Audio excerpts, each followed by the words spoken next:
What's on your mind? This whole stinking mess and where you fit in. I don't get you. Then I'll spell it out for you. 2 days ago, command drops you in my lap. No reason given.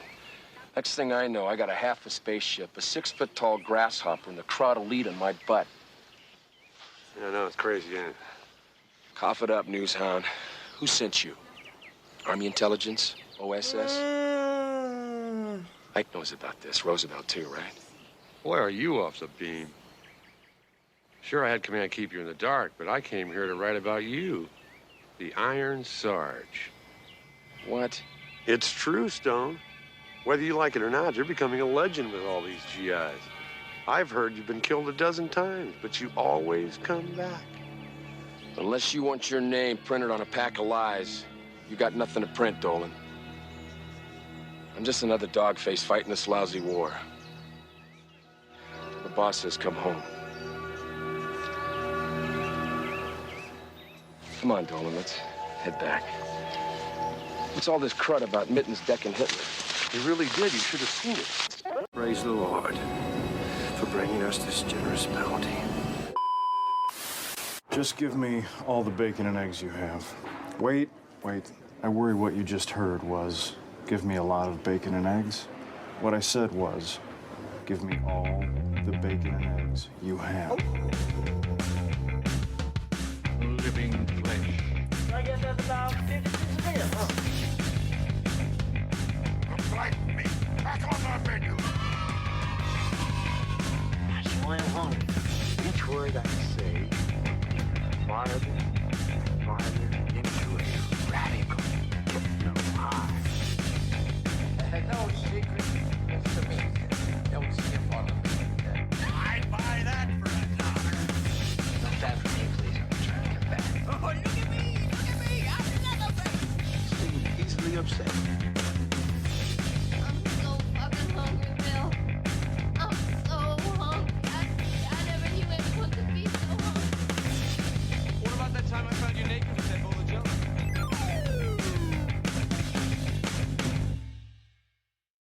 Hello, folks. This is the Podcast. I am one of your hosts, Gary Hill, and this is another one of those special shows with a very good friend of mine, and he's here too. You may know him from the After Movie Diner podcast and the brand new. If you're not listening, I've mentioned it like multiple times on my show that you should be listening to this. The PM Entertainment podcast, just killing it on there. Mr. John Cross, how you doing, sir? Well, hello there, sir. Good sir. How are you? I am fantastic. I'm raring to go. I'm excited. And I am a podcasting fiend. Although the latest episode of the PM Entertainment podcast took a few days, it will be coming out this weekend. And then we will have another one, not on Monday, but the following Monday. It's just taken a lot out of me, but I'm putting a lot into it. So that it's meant to take a lot out of me. It's, it's busy all over, my friend. It's busy. Things are happening. People are scrambling. So, we just do what we can. But no, it's all good times, and I'm excited to be here on the Cinema Beef podcast today. Always glad to have you, my friend. Always glad to have you. We're here today doing another one of our in the series of shows of the In the Pare way thing, if you will. We got a real banger tonight for you, but plus a real banger of VHS pick too. Looking forward to getting to all that. But I'll ask my friend John Cross. I don't have much to say about this. Anything good you've been watching lately at all?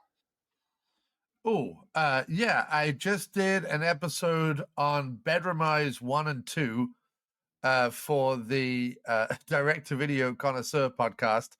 Should be out on Tuesday, so look for that. Bedroom Eyes 1 and 2, a fascinating double bill, and I can't wait for people to hear that podcast because we go deep, brother. We go deep into the Bedroom Eyes saga, and we imagine what might have happened if Bedroom Eyes 3, 4, 5, and 6 had gone forward.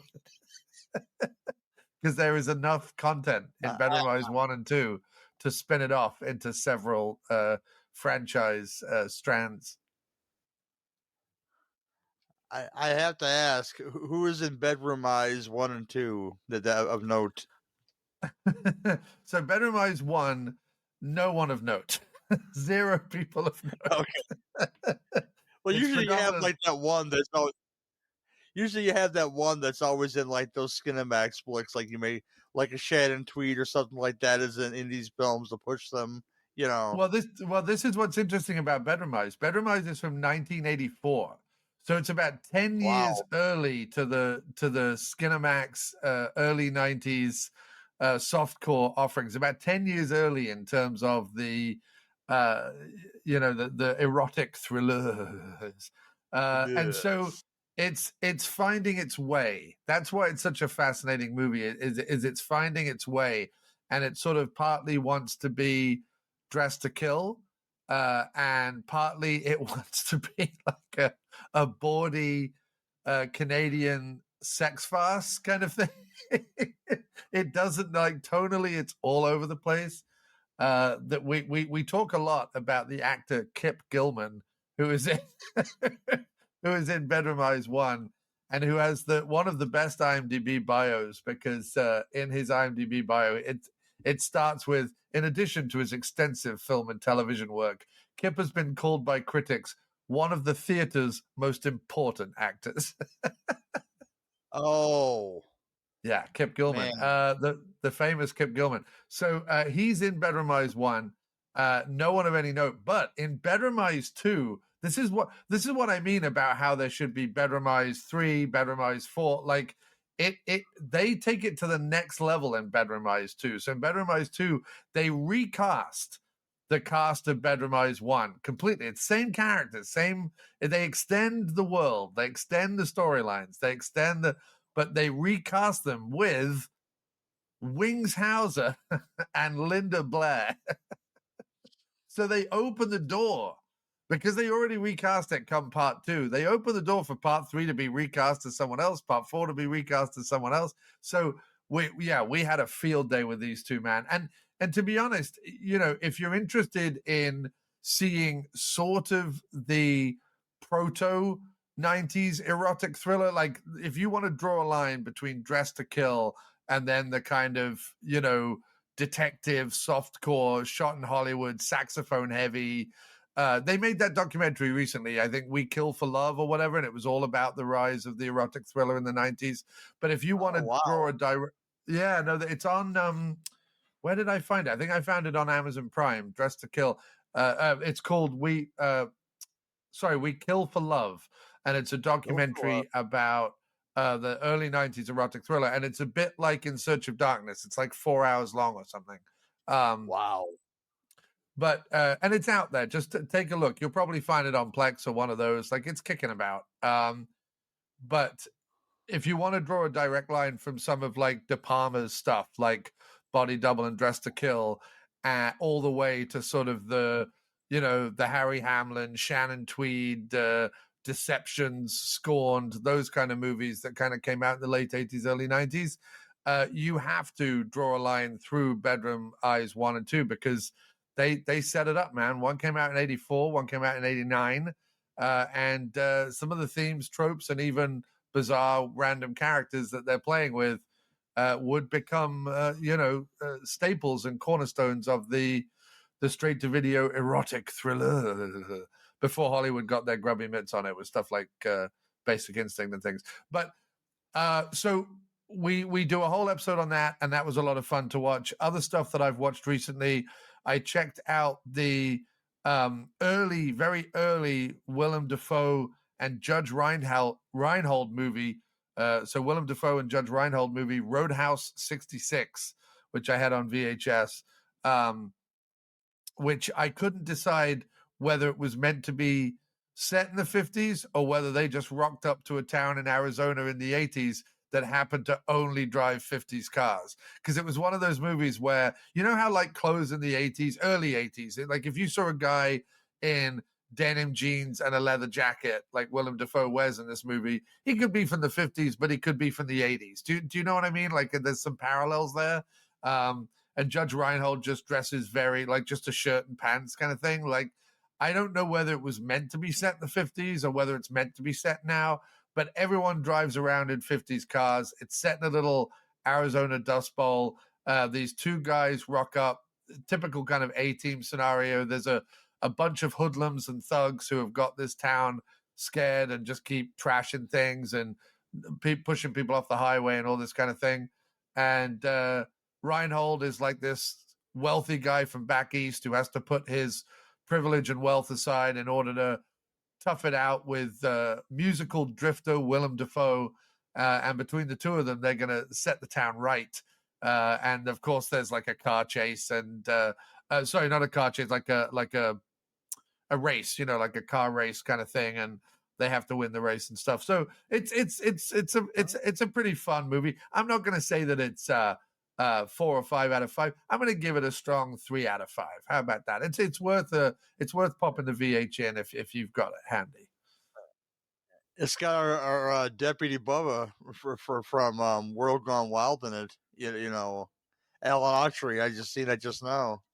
Yeah, no, it does. Yeah, it has a ton of recognizable character actors and what I would call like goon actors, people who are sort of half stuntmen, half character actors, or half day players kind of thing. It's got a lot of people who you would notice as hench, 80s hench workers from the A-Team or from action movies. You know what I mean? Oh, totally. Yeah, I just looked it up. I kind of got to check this out now because just for the 80s, because he was doing a lot of that stuff. Like The Nameless, I think, was a big one back in those days for him. Or the Loveless. I'm sorry, the biker movie he's in. Yeah. And then of course Streets of Fire is like that. You don't know what time and place it's in, but they got like Studebakers and like old motorcycles and stuff. Yeah. I mean, if the weird thing is the music is sort of rockabilly as well, but then I don't know, like there was definitely people in the movie dressed as if they were in the 80s. So I couldn't there was definitely things in the movie where I'm like, this is not the 50s.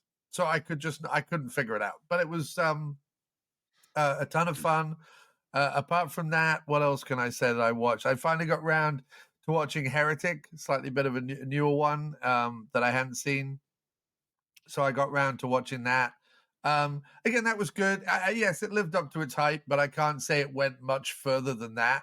It sort of lived up to its hype, and I'm like, okay, I get why everyone's, going wackadoo over this movie. It was a 3.5, 4-star maybe for me.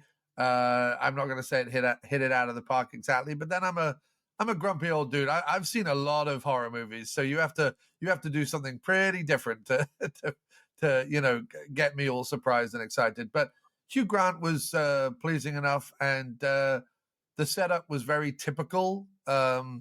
And you've seen it before, but maybe you haven't seen it in the last 20 years. So it was a little refreshing because it had Hugh Grant and came at it with a slightly modern eye. But in general, it was we've seen it before, but they did it nicely, kind of thing. You know what I mean?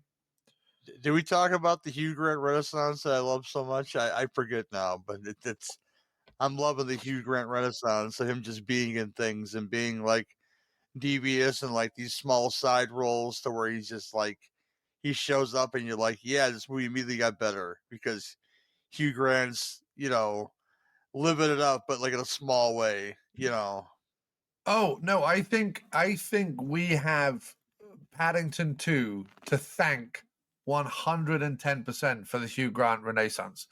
While yes, I know he did movies before Paddington 2 that would fall into the Hugh Grant Renaissance, I honestly say but just because Paddington 2, as we learned from the Nick Cage film, The Unbearable Weight of Enormous Talent, as we learned from that movie, Paddington 2 is one of the best 3 movies that have ever been made, and that it is perfect, and that it will reduce Pedro Pascal and Nick Cage to tears. And I think because of Hugh Grant's turn in that, I really do think that carried a lot of good favor for him as he then went out into his Renaissance years. I'm in agreement with you, sir. Put Hugh Grant in more things. I'd missed him on the big screen. And if you ever see Paddington 2, I'm going to talk about something else related to Paddington 2. It is a film in which our rain-coated bear gets falsely accused of a crime perpetrated by Hugh Grant, of all people, and goes to prison. and teaches the prisoners how to make marmalade. It gets very singy, and if you can't enjoy this, I don't want to be your friend. Okay, Right. Just, yeah. I'm with you. I mean, seriously, and it's funny because that clip from Unbearable Weight of Massive Talent with Pedro Pascal and Nick Cage crying over Paddington 2 has been doing the rounds again recently. Listen, I mean, I honestly have to say to people, if you watch Paddington 2 and you don't like Paddington 2, I'm not sure you're human. Like, I'm not sure that the things that function that make us anything more than, scurrying backwards hunchback animals are even in place for you, because Paddington 2 is one of the most creatively brilliant, artistically satisfying, emotionally roller coastery. It's Paddington 2 is an absolute phenomenon, and it reminds me. I tell you how good Paddington 2 is so good that it reminds me of the first three Muppet movies. You know how like the first three Muppet movies, they're untouchable. They're like just so phenomenally good. You just like Jim Henson and Frank Oz immediately become like gods in your house when you see the Muppet movie for the first time. And then when you see Muppets Take Manhattan and Great Muppet Caper, you're just like, oh, they can do no wrong. Oh, clearly like whatever the Muppets do going forward is going to be fantastic. That was until, of course, Disney took them over and diluted the brand. But anyway, the first three Muppet movies are perfection. Same with Paddington 2. It's on that level. That's how much I like Paddington 2. It's up there with a Muppet movie, and that is high praise for me indeed. You would say they're getting standing ovations, perhaps. Come on now. Right, exactly. I think it's fantastic. And big fan of the Paddington franchise. Bedroom Eyes 1 and 2, Roadhouse 66, Heretic. I just saw, again, I'd seen these movies before, but I just saw Cujo and Grizzly on the big screen at my buddy Scary Larry's CT Cult Classic screening in Seymour, Connecticut. It's every other month. If you are within the New England area, I would strongly recommend traveling every other month. We do an awesome double bill run by my friend Scary Larry. I'm going to be on his podcast on Monday night talking about Dr. Jekyll and Mrs. Hyde, or whatever the name of the movie, the Hammer Horror Jekyll and Hyde story.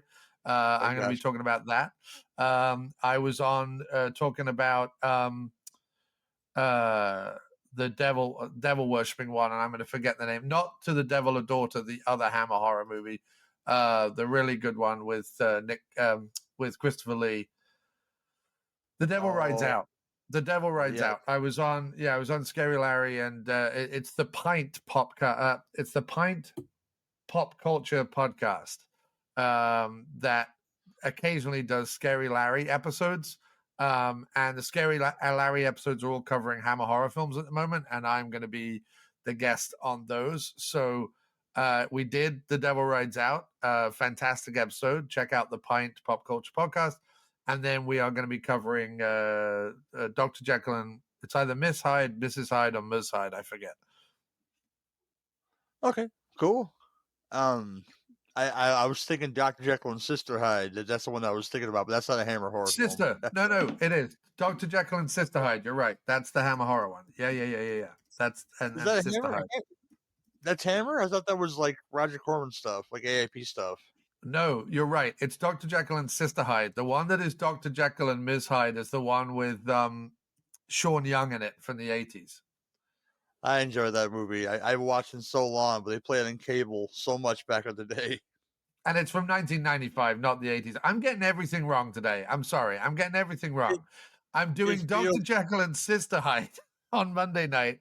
And Dr. Jekyll and Ms. Hyde is a movie with Sean Young from the 90s, also starring Lizette Anthony from softcore erotic Harry Hamlin thriller Save Me, which I covered on the direct-to-video connoisseur podcast last time we did some erotic thrillers. And she's in Krull as well. If you want to go non-softcore stuff, She's also in Without a Clue, dude, with Michael Caine and Ben Kingsley. Yes. That's a film I still got to watch that you recommended a while ago. I haven't checked it out yet. It's there, Oh my gosh.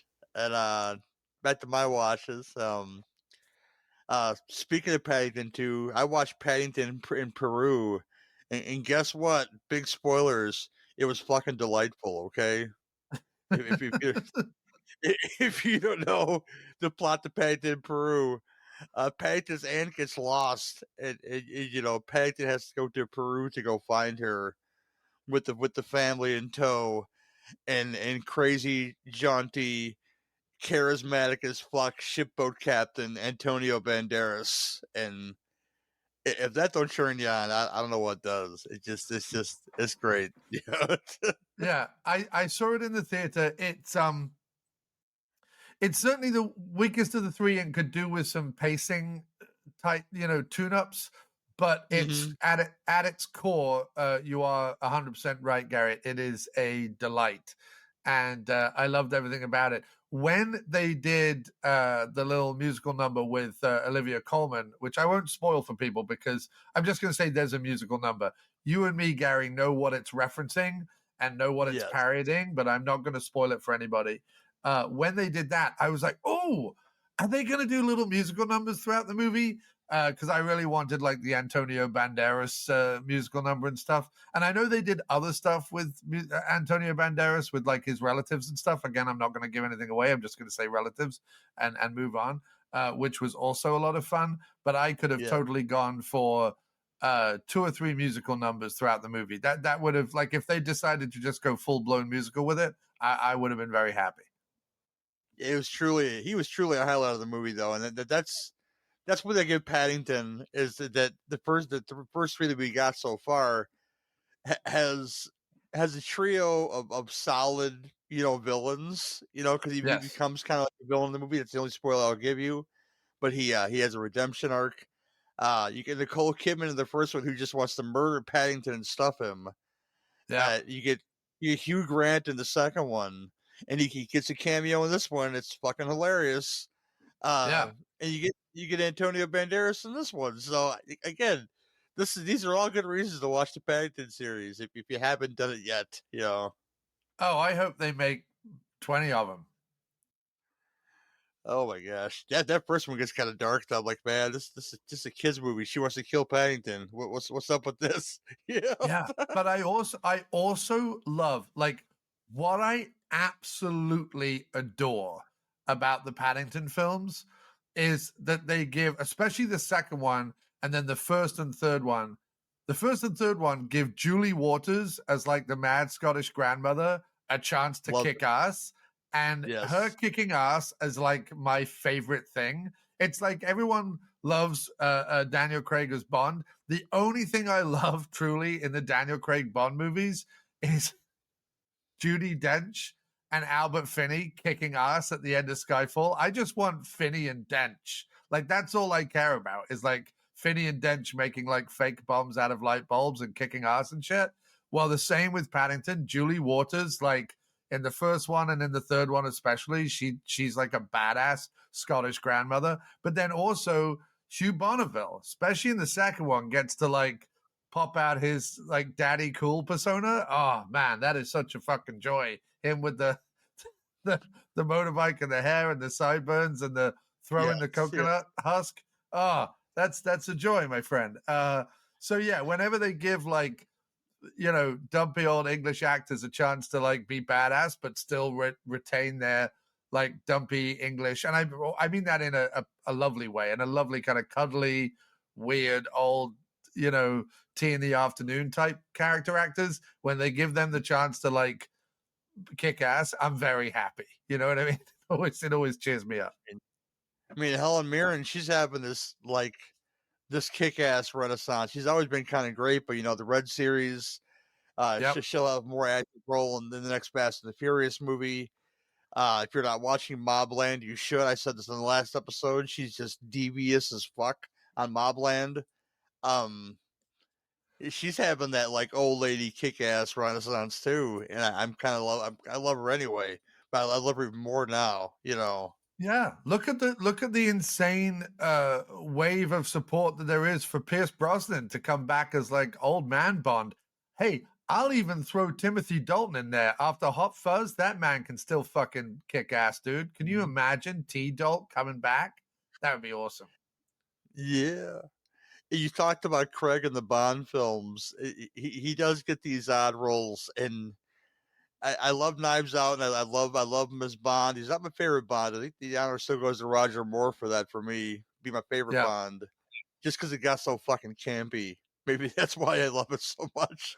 But Well, not only that, but like Moore would just walk around in like a blazer and beige pants, dress pants, and just like knock motherfuckers off the top of buildings or kick cars off Greek rocks or whatever. He was like campy and badass at the same time. You know what I mean? Like he'd be in dress shoes, like running over the roofs of Tunisia. Just like there's something amazing about this. He was such a 70s, early 80s. He was so the perfect Bond for those 2 decades. You know what I mean? I love Roger Moore. He's the best. But if you told me that, because I saw Logan Lucky for the, when I saw it, that I needed a hillbilly Daniel Craig in my life, I would have lied to you and said, what's that going to sound like? But, it has become my favorite Daniel Craig. His role as Joe Bang in Logan Lucky. It's just spectacular. And the film itself has become like comfort food to me. I watch it many times. I love that. No, I'm not anti-Craig. I just felt that, his run of Bond films bothered me intensely. Because on one hand, they tried to claim they were telling like his whole series was like all one big story, which it just wasn't. Like his character keeps changing and the realities of his character keep changing, and and then on the other hand they tried to throw in all this arbitrary fan service, which I'm like, look, the Bond franchise has been running long enough that you don't need to do fan service. Making a Bond film, period, is fan service. You don't need to start whipping in. We don't need to see Blofeld again, and Blofeld certainly doesn't have to be Bond's brother. Like, it's just stop it now. Put the pen down, step away from the typewriter, whatever it is. Just stop it. Enough is enough. However, if you're going to cast T-Dolt as like old grumpy Bond and give him his Logan moment, or Pierce Brosnan as old grumpy Bond and give him his Wolverine Logan moment, I'm all over that shit. I would love some one-off Bond stories that don't have to be about anything other than, whatever mission and or they've already done License to Kill, where he goes rogue and goes like beats up on Mexican drug lords. Why can't they do a movie where he's old, retired, at home, and he has to go like one last thing? Like, you know what I mean? Like they do that shit. They did that shit with Rambo. Like you can do that shit with Bond. Come on now, let's have some imagination. The only thing that frightens me is that Blofeld, a real life Blofeld, the actual Blofeld, now owns Bond. That's the problem. And I don't know if people have realized this, but like Drax from Moonraker is Musk from SpaceX, and Bezos is Blofeld. Like there's too many similarities there. And to be honest, quite honestly, I certainly don't see a Bond in beige pants and a blue blazer stepping out of a fancy Aston Martin to beat the shit out of anybody yet. So, but yeah, it's terrifying that the real life Blofeld now owns Bond. But let's see, give Pierce Brosnan another chance. Why the fuck not? It's a popular thing, to let them, the old guys do their thing and come back and yeah, just when I thought I was out, they sucked me back in, kind of stuff. Yeah, dude, I would watch a sequel to The Dangerous that we're going to be talking about later. I would watch a sequel of that now. Both Pare and Davi are still with us. Let's make it happen. Anyway, what else have you been watching, sir? Sorry to keep interrupting. No, you're okay. This is tangent. This is me and you in a nutshell. Besides the new thing that I watched, there's lots of stuff I could be watching, but I've been prepping for this 1993 show with the Land of the Creeps podcast, a horror podcast. Could go check them out. And I've been watching a lot of 93 stuff.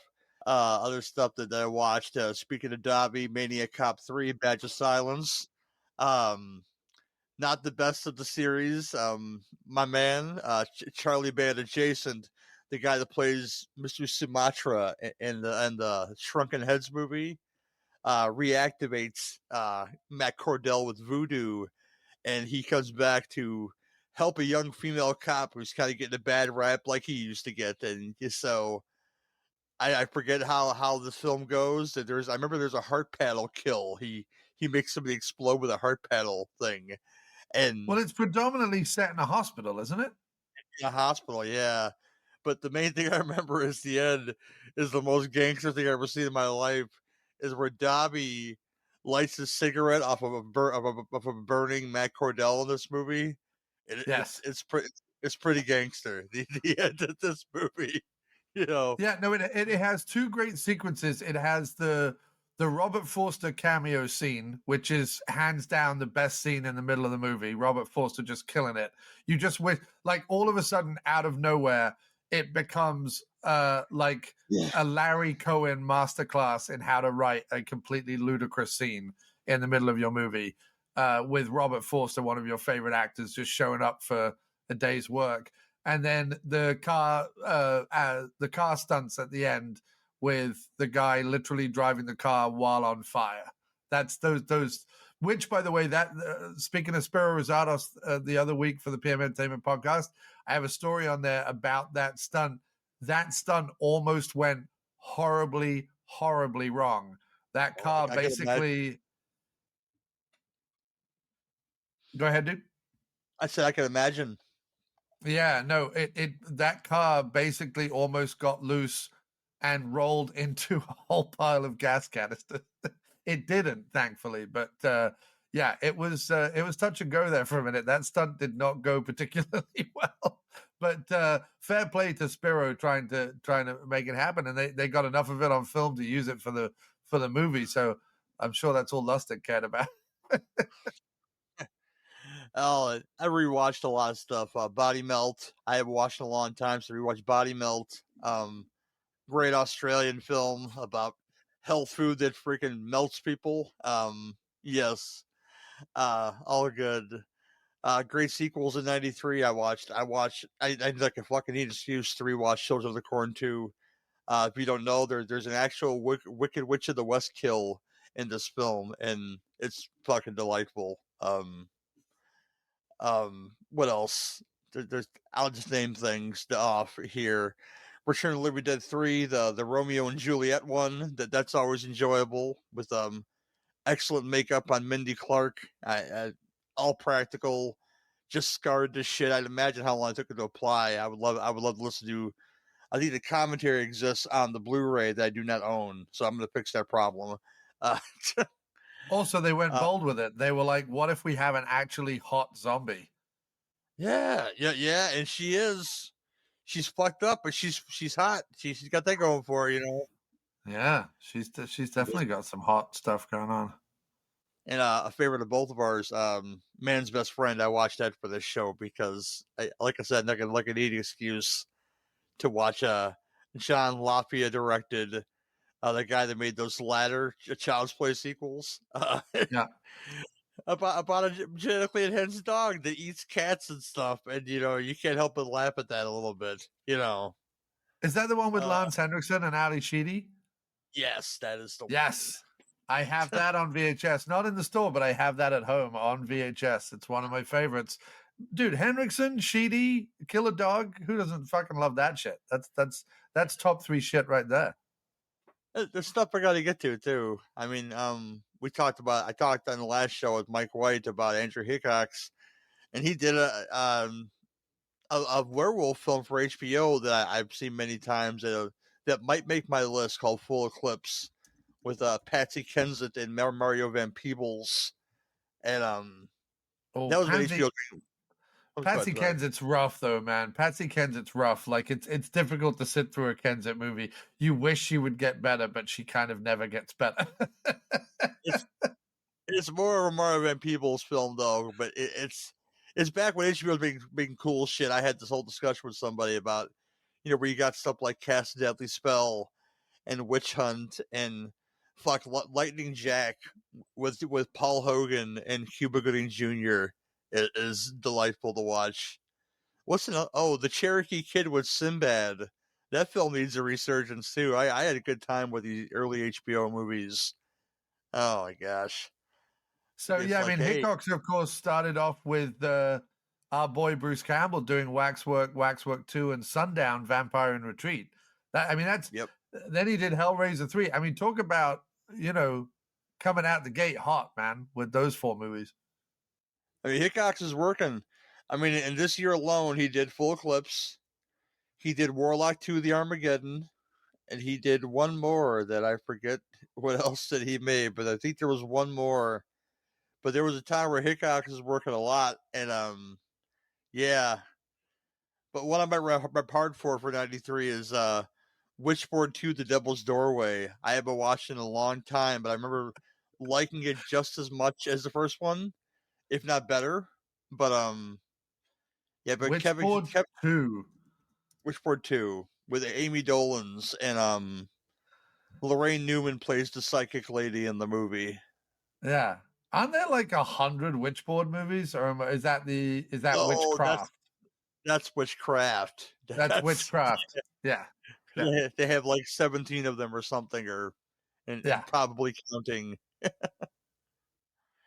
Oh, but yeah, 93 is gonna be rough. I gotta pick 5, and 93 has some bangers in there, which made it bangers to some people, but well, let's have a look. What did PM Entertainment do in 93? Let's check it out. What have we got to pick? Oh, it has to be horror, right? Has to be horror. No, shit. Yeah, it's horror, but still, PM had to be busy in 93. They had to be.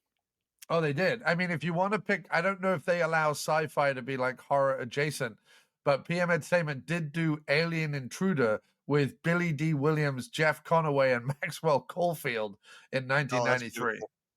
That's fucking beautiful. Oh my gosh. But yeah, today we're going to talk about 2 films, of course. Our Pare pick is The Dangerous from 1995, and we're both psyched to talk about this. Directed by Rod Hewitt and written by Rod Hewitt.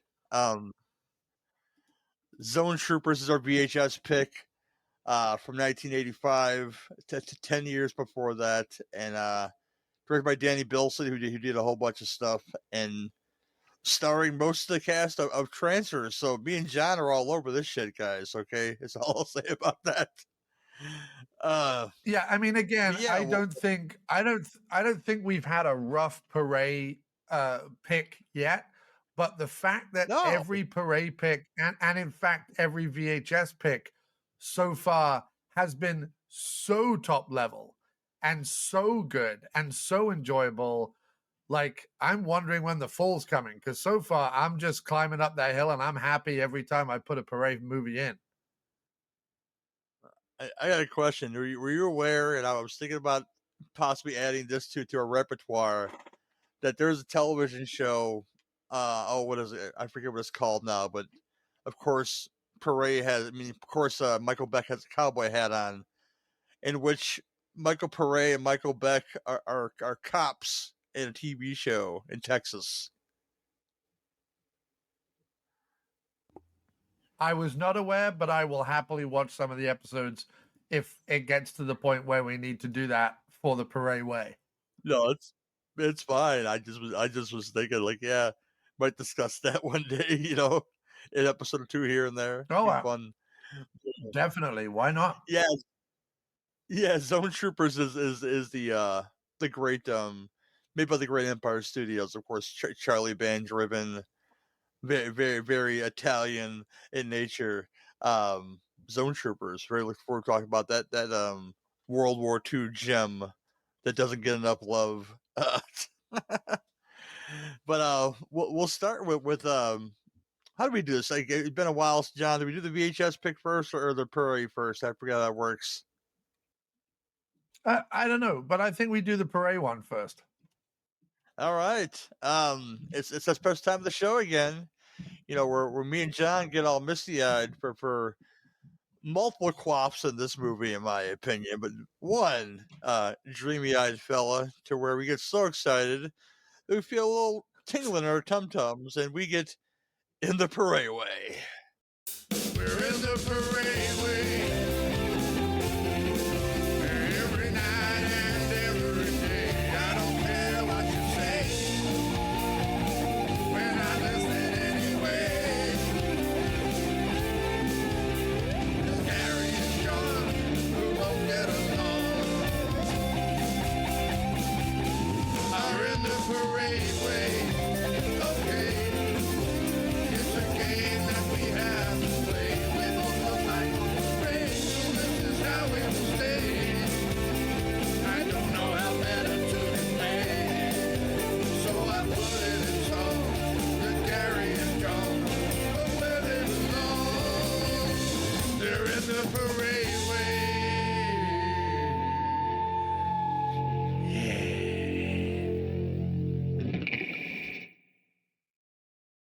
The Pare pick of the show is The Dangerous from 1995. Your cheaper plot synopsis is this. Brother and sister ninja warriors get revenge for their sister's death by killing the drug dealers in New Orleans. The police enlist the help of a biker warrior to solve the crime. The head drug dealer stirs the pot even further by hiring Cajun warriors to kill those who he believes are responsible for the death of their dealers. The Cajun warriors, we'll talk about them, but yeah, it's so hilarious. It's multi-leveled, But, everybody. It's multi-leveled. we get Robert Davi in this film as Davalos. I guess they didn't realize his name, so they're gonna call him Davalos in this movie. That's fine. Michael Pare as Random. That's not who he is. That is his name in this movie. John Savage, who is Emile Lautrec in this movie. Yes. The legendary Joel Grey plays a hobo who lives in a trunk apparently named Flea. We'll get into that.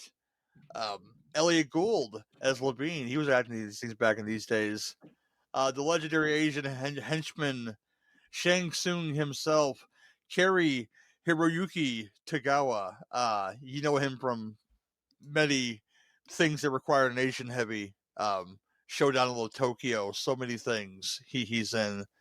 Although I think a film like Showdown in Little Tokyo has them all, perhaps. He has all the Asian henchmen that were 90s of 90s in that film, perhaps. I don't even know.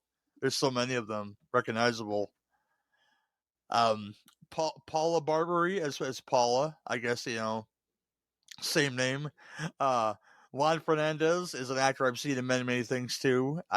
One of those actors, I can't tell where I've seen him, but I can say I've seen him in like 12 things. As Tito. Yes. Sami Nakamura as Carrie's sister, Akiko. And that's about where we're stopped right there. This is directed by Rod Hewitt and written by him as well. Didn't do a whole lot as far as like directing stuff. He wrote some stuff, including this movie too. But directed stuff of note. Let's find out now. What is Blue Devil? Blue Devil? Is it any good or not? We're gonna find out right now. No, nothing really is of note. I mean, he's worked with Davi before, and he works with Michael Pare again on a film called Strip Search, which also has Pam Grier in it. So we might be doing a Rod Hewitt movie again on the Pare podcast, because Michael Pare and Pam Grier in a Rod Hewitt film called Strip Search. Dude, if that isn't up our street, I don't know what it is. It is definitely up our street, and I'm sure we're gonna get to it for sure, because that's right up our alley, much like this film right here. So I'll start with you, John, because I'm not saying you were more excited about this film than I was, but when we first read the synopsis on the last episode, we were like, "This is a movie," and it just sounds amazing. And from our private talks, it doesn't sound like you were disappointed at all in this film that gets a fucking 4.0 on IMDb, and that's unfair. But oh yeah. So first of all, IMDb and people reviewing this movie, go fuck yourselves. Seriously, go fuck off with this 4.0 out of 10 bullshit.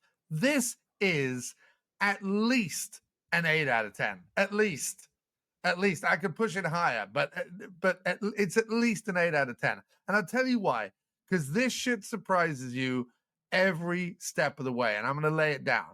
So first of all, it's 4 out of 10 on IMDb. It surprises you by not being shit. It surprises you by being excellent. But beyond that, it surprises you some other ways. It looks the business. For a straight-to-video action movie with, B-movie legends like Michael Pare and Robert Davi, it looks the business. It's completely bizarre because the only person attached to this movie that could have maybe done anything towards like supplying the budget that it clearly has, because it's filmed in New Orleans, or certainly there's a lot of it filmed in New Orleans. I'm sure they filmed other bits of the interiors somewhere else, but there's a lot of it filmed in New Orleans. The effects are genuinely great. There are some, car chases and shootouts and ninja swords, and it has a bit of everything when it comes to the action. And it's truly impressive. The only guy, as I said, attached to this who has any history who might have been able to bring the thunder is actually the co-director, David Winters. And David Winters had been in Hollywood films for years and years and years. There isn't anything this guy hasn't done. He's acted, he's directed, he's produced, he's done a bit of everything. But he goes back to the Monkees TV series and the Anne Margaret show. Like, that's where that guy cut his teeth. And even did Dr. Jekyll and Mr. Hyde musical movie. So we were talking earlier about like different Dr. Jekyll and Mr. Hyde things. He does a musical with Kirk Douglas and Susan George, of all people. Like, I don't know how that shit gets made. Of course, Donald Pleasance is also in it because Pleasance has to show up in the part of Fred Smudge. But how the hell did they mount a movie, a musical no less, of Dr. Jekyll and Mr. Hyde with Kirk Douglas, Susan George, and Donald Pleasance? Clearly, this guy, David Winters, gets it done. Now, he is the co-director on this movie. So, again, I don't know if him and Rod Hewitt started off working together. I don't know if Rod dropped out and David came in, or whether David dropped out, whether David mounted it, dropped out, and Rod came in. I have no idea at all. There's so little online about this movie. But the only thing that, to me, explains the cast that they've got in this movie, because the cast is off the chain, it's fantastic, but also the clear budget that they have for some of the shots that they're doing and some of the stuff that they do within New Orleans. And then thirdly, the other surprising thing about the movie is some of the kills are like genuinely kills I haven't seen before, and genuinely pretty disgusting. There's a very effective kill right at the beginning where they tape a girl up and put her in a barrel and pour cement over her, which is just I can only imagine how horrifying that is. And the way they do it was very matter-of-factly and even comical. I'm sure we'll get onto that in a bit. And then there's a sequence later where John Savage as the fantastic character Emile Lautrec and his cousin, also his friend. He's like, this is my friend. Also, he's my cousin, who he's carrying around with, this little double act. They kill a guy in a way, we'll get into it later, but they kill a guy in a way where I was like, oh, wow. And not only is it a guy, but it's your man from Mallrats and from Conan. What's his name? The Swiss guy. Oh my God, the stunt guy. I can't think of his name. Sven Thorsen. That's it. Who plays Sven, of all things, Yes, but they kill him in a way where I was just like, wow, that's surprising. So anyway, it is a ninja cop mafia drug dealing movie. Like, this is what I call kitchen sink movie at its finest. And what I mean by kitchen sink movie is you throw everything at the wall, including the kitchen sink. And what is wonderful about The Dangerous is so much of it sticks. There is so many I cannot wait to unpack this with you, Gary, but this was a joy to me. It was action-packed. It had a little erotica. It had fucking people looking badass. Like, Robert Davi took the opportunity to be like, I have to have at least 8 badass outfits throughout this entire movie. Like, Davi clearly owned the set whenever he was around because the movie seems obsessed with Davi. There's film noir in there. There's like New Orleans swamp noir in there. There's like crooked cops, and I mean, it's all the one-liners that are bouncing around. Dude, I couldn't have loved this movie more. It's utterly confusing. It has no handle on the plot at any point whatsoever, but that doesn't matter. There are fucking ninjas and drug dealers and cops and biker warriors and mentions of true honor and all this sort of stuff. And yeah, bending laws in New Orleans and throwing people off buildings. I mean, this movie has just about a little bit of everything that I love, and I loved it for it. Oh, I agree with everything you said, John. It's a phenomenal experience, and I looked. We look on lists for this. Like, what Parade Jam sounds great, and we read the synopsis for this and who was in it. It's just like, yeah, this is more than likely going to be another Parade winner, and it is in so many ways. John mentioned there was a chicken soup action film. It is. It has a lot of stuff thrown into it. I mean, yeah, and then you even have Joel Grey, right? I didn't even mention him, but yeah, Joel Grey bouncing about, you know. Yeah, he was doing these kind of roles. He had this and his role in Remo Williams, of course. You know, just doing these quirky ass fucking roles, and this one he plays like a street rat who happens to have a cell phone and infinite connections. And you know what? You fucking buy that shit. I can't tell you why you buy that shit, but let me tell you. He's been living inside a Mardi Gras float for like 8 months. Yeah. But yeah, this is wild, and you got these two charismatic guys just chewing the scenery the best they can at the same time. Robert Davi in this film, I can't tell if he's supposed to be Italian or possibly Asian because the way the cut of his jib, if you will, the way they cut his hair in this film, it's like missing an Asian inspired headband. You know, when Davi goes to work, you almost wish that was there because he shows up because he's like the Asian expert, to help random. He's a ninja whisperer. He's a ninja whisperer. Yes, indeed, that's a good word for it. And he knows the story. He knows what's going on. It's hard to tell if he's a cop or like a mercenary because where we're introduced is one of the greatest introductions ever. Robert Davi in a movie is that he's in this New Orleans cemetery, and there's a gunfight there because all of a sudden there's this cop that comes out. And this might be the same cemetery from Easy Rider. I have no idea. It looks very similar to the trip out scene. That's what made me think, like, how the hell are they affording this? Because that is the above ground cemetery, the famous New Orleans above ground cemetery. It's right there, slap bang in the heart of the city. It's where Nick Cage owned his pyramid or whatever it was that Nick Cage wanted to. Yeah. Nick Cage like blew a ton of money on owning like a few mad graves in New Orleans. But it's right there. I've toured that graveyard. It's insane they got to film everything they got to film there. I can only assume that New Orleans was hard up for cash in '95. I don't know. Oh yeah, but Davi shows up, waiting for a gunfight because there's a funeral going on where these guys are carrying this insanely light coffin that looks light, but it's filled with guns, like an array of guns. It's like a real. You would say it's a nice spread if you're having Thanksgiving dinner of weaponry that's going to be fired in about 2 minutes.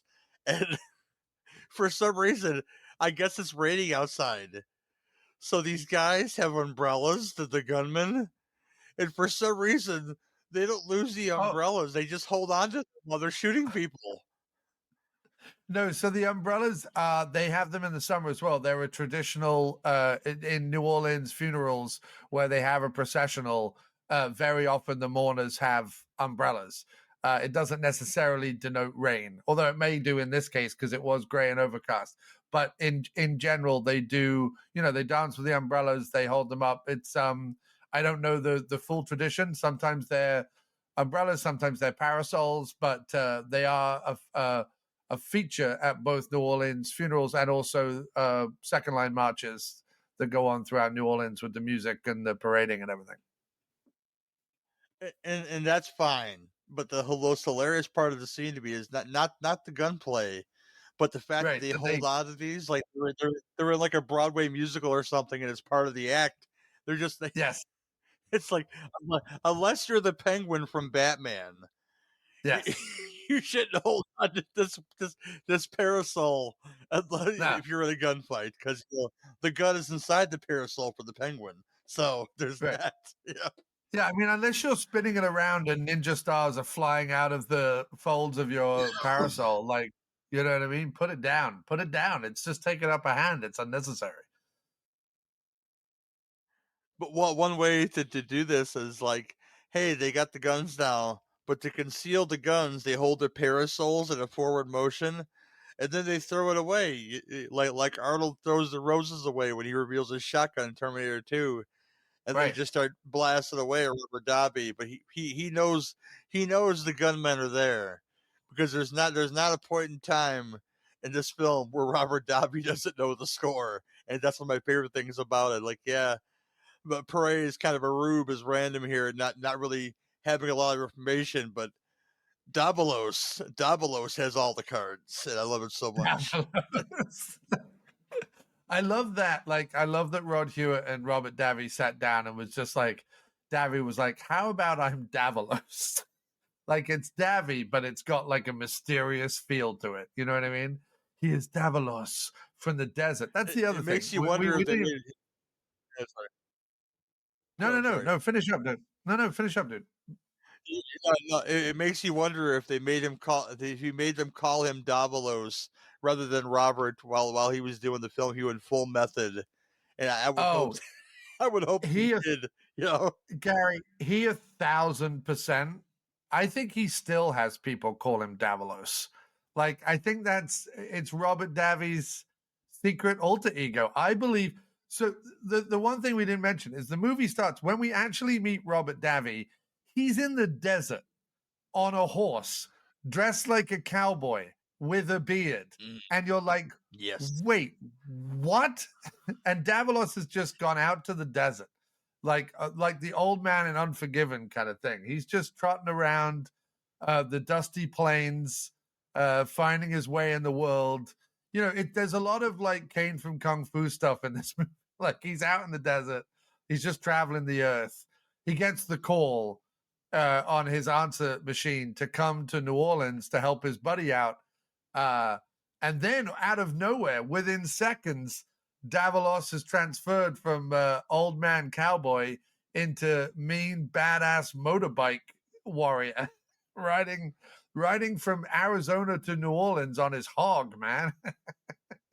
Davi gets to try on so many fucking looks and hats in this movie. It's hilarious. And then when he shows up to the graveyard in New Orleans, his buddy has been like crucified, but he's sitting down. It's totally weird.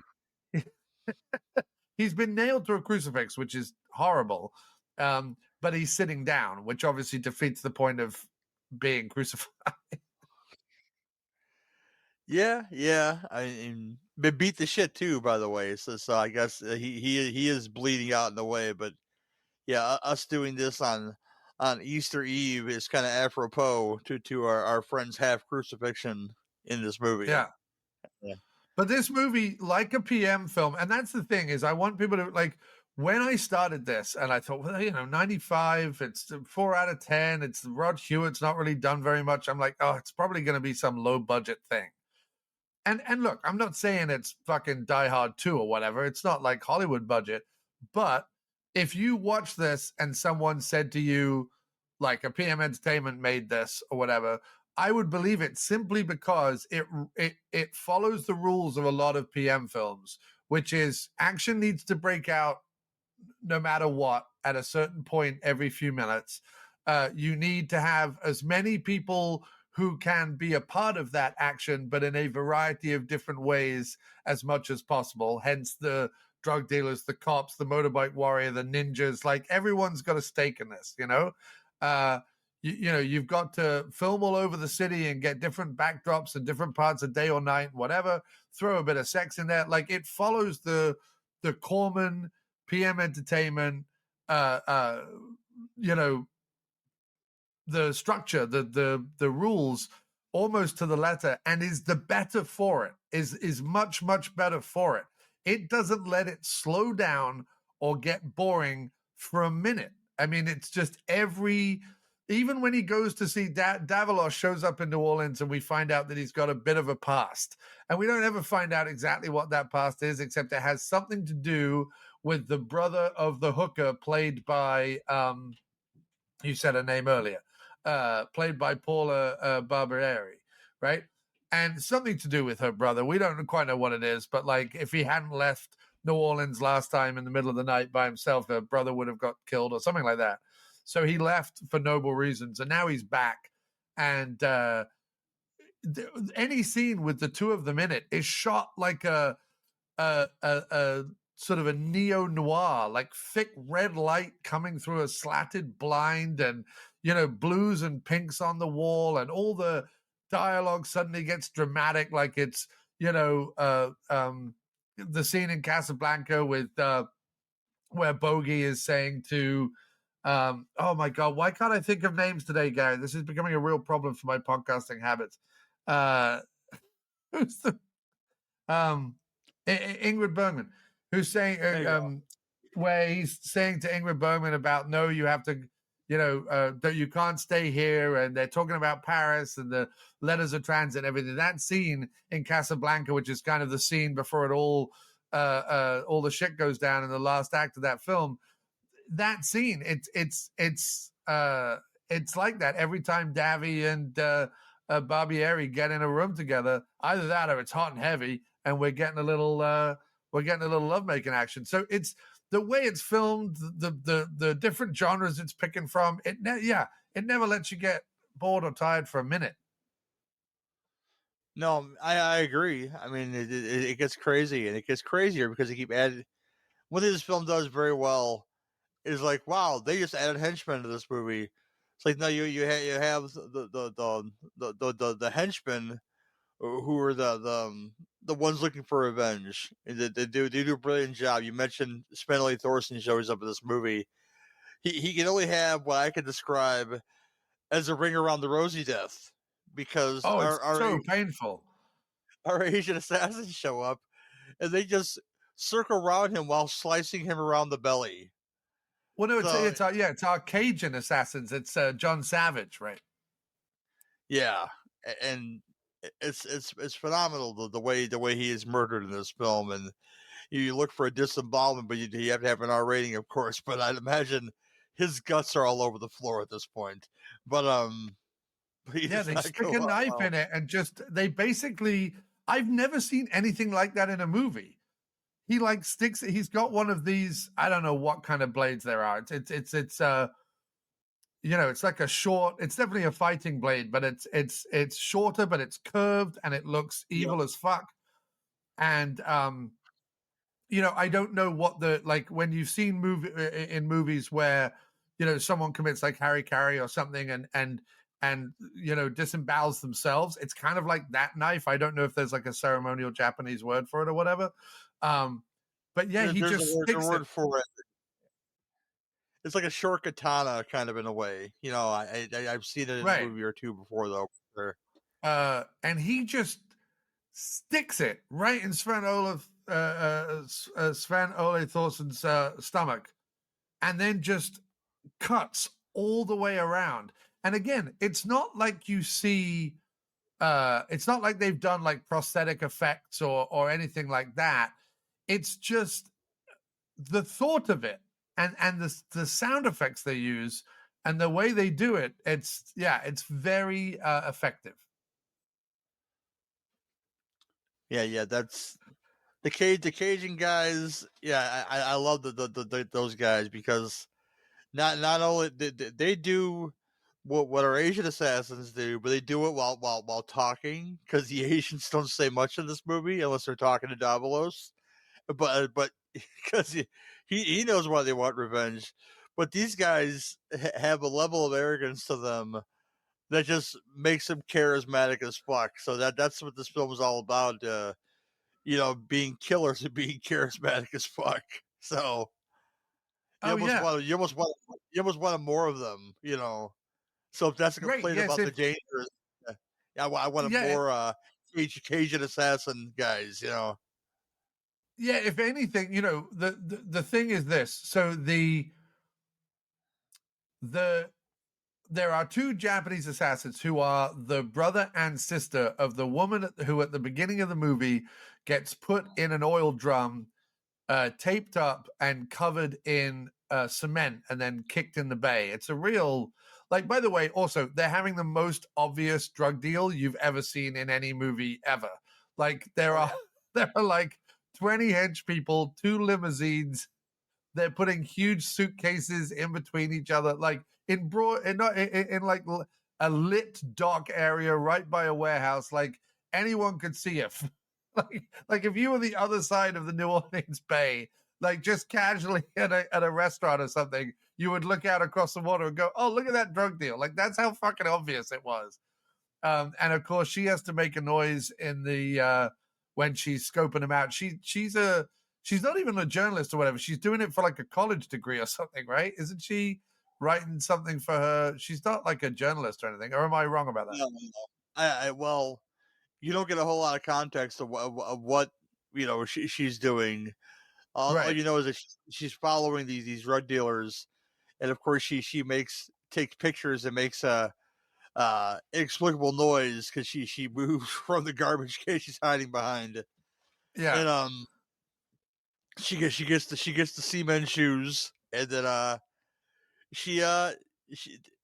her relatives show up accordingly. I mean, yeah. Her brother and sister show up, and they basically have told their mother, "Oh, we're going to avenge her death, and we probably won't come back. Like if we've been successful, you'll see us in heaven." Basically, and to them, it's all about honor and all this sort of stuff. And then what happens is that the cops have also been like scoping out these drug dealers, and the cops are about to do their big arrest. They're about to run into the building and take on all these people, including one of the cops who is and I'm not kidding, when I saw this I was like, oh, this is going to be a good movie. I'm going to love every minute of this movie. Was when they were doing the stakeout before they're about to go attack the building with all the drug dealers in it. And one of the cops is lying down in the street pretending to be a cardboard box. And he's literally lying in front of inside a cardboard box with a walkie-talkie and a little circular hole poked out with a little flap. And I'm like, he's not even dressed as a hobo or anything. He's just pretending to be a box. It's fucking genius. Now, the driving through the city of Chicago has taught me anything. If you hit the wrong spot on that massive crater, that guy's a dead man. It's just going to happen, Yes. So once I realized, oh, this is the kind of movie where your cop buddies can pretend to be a cardboard box on the street of New Orleans, only to then clumsily run out of the cardboard box when shit goes down. I'm like, oh, I'm going to enjoy this sucker. But during that, the ninja assassins show up, the brother and sister team show up and wipe out all the drug dealers before the cops can get there. But that means that when the cops show up, the drug dealing, the guy at the top of the drug dealers, the lead guy, who was who played that guy? That was Tito, right? Tito thinks that the cops killed everybody and are lying about the fact that they arrived when they were dead. So then Tito sends not only his henchmen goons, but also these 2 Cajun assassins against the cops. So that's the setup. And you really have to I don't know about you, Gary, but I had to keep reminding myself, oh, right, The drug dealers want the cops because they think the cops killed the drug dealers, but the cops didn't kill the drug dealers. The ninjas killed the drug dealers, but they don't know that they were ninjas until later. And then the cops want to get the ninjas, but at the same time, the cops don't want to get the ninjas because they have honor. I had to, at a certain point, keep unraveling the plot in my head and making sure that I had it correctly.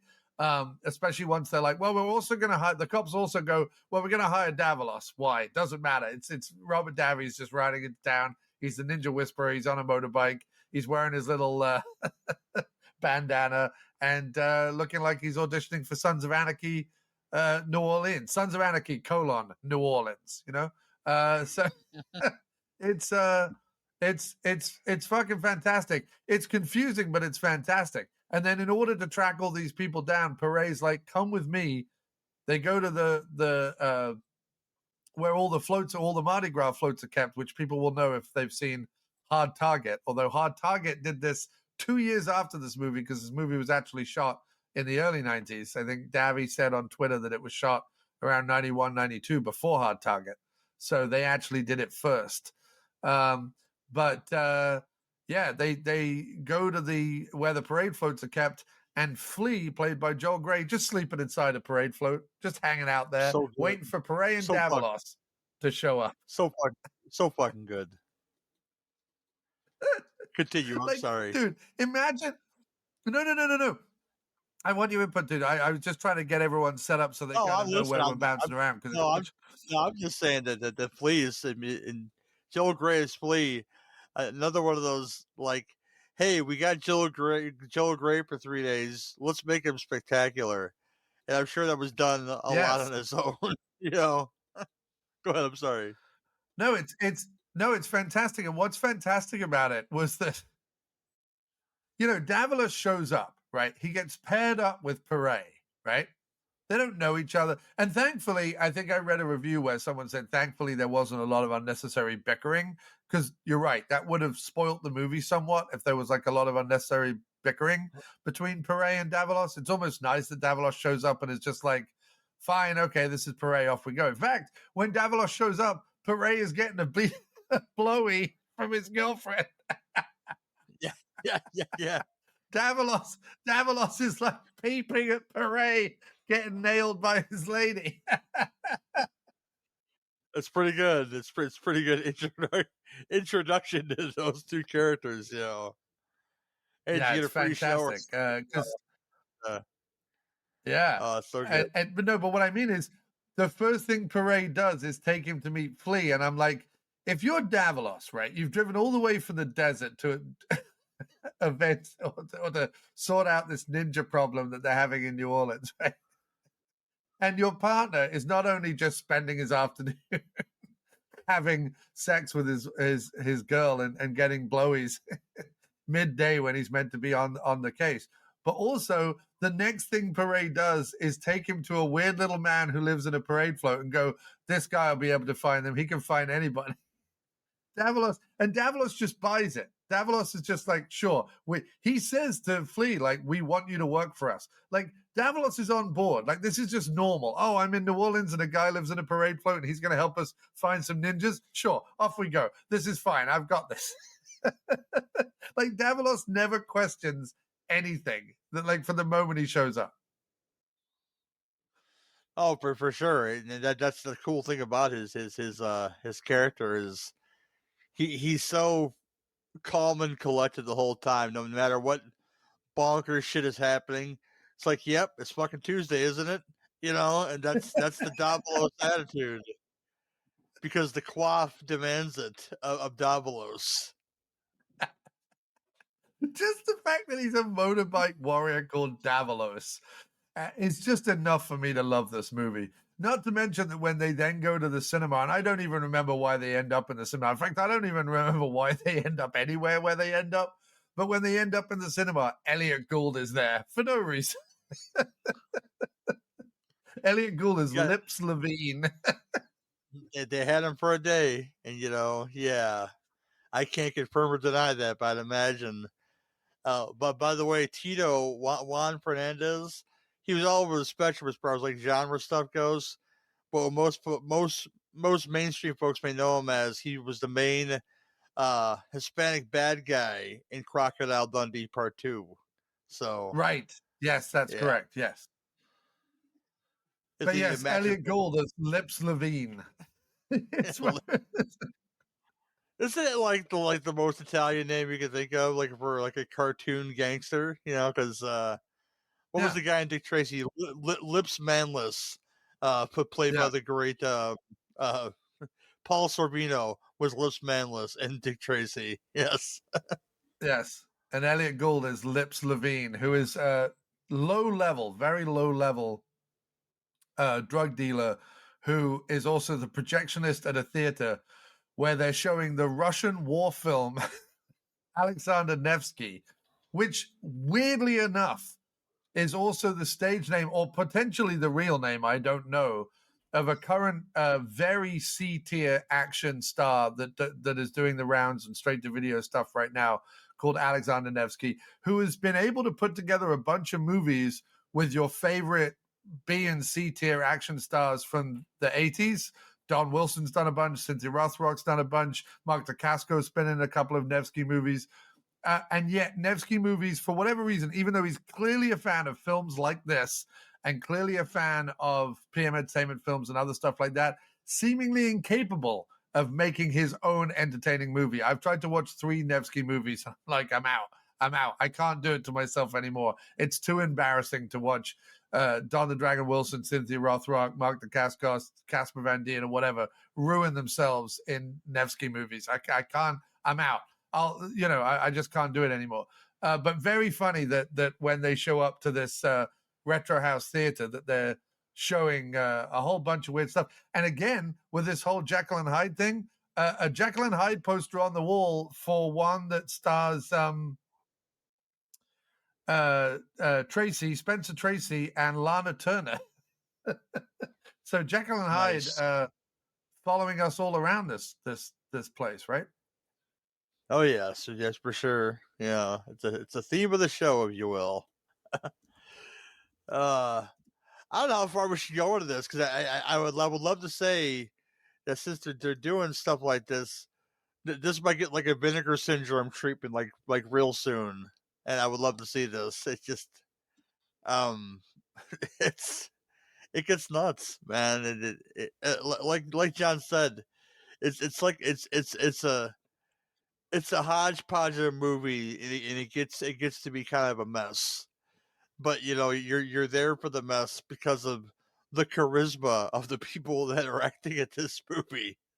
And, Yeah, I mean this movie is held but this is the other thing Gary's saying is not only yes, the movie's held definitely on the backs and the shoulders of the charisma of the actors, all of whom are incredibly entertaining in this movie and understood the assignment when they showed up. But the other thing that I think genuinely needs to be pointed out about this movie is that when they are doing and I'm not going to say parodies, but when they are doing the different genres that they're attempting to like recreate, they do actually like get pretty close. Like the film noir scenes are shot really beautifully.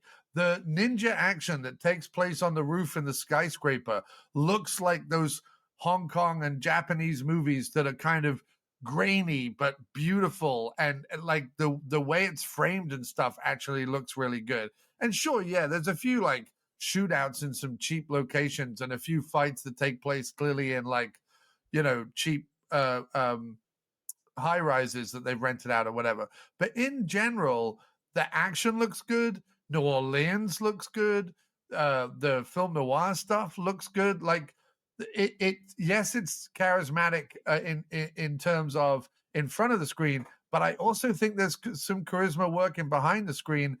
And again, I don't know because I haven't seen any other Rod Hewitt films, but I'm interested to see them. But I do wonder if that isn't partly David Winters, and I only say that because of David Winters' legacy in the industry. He had just been around longer and possibly had a little bit more knowledge. You know what I mean?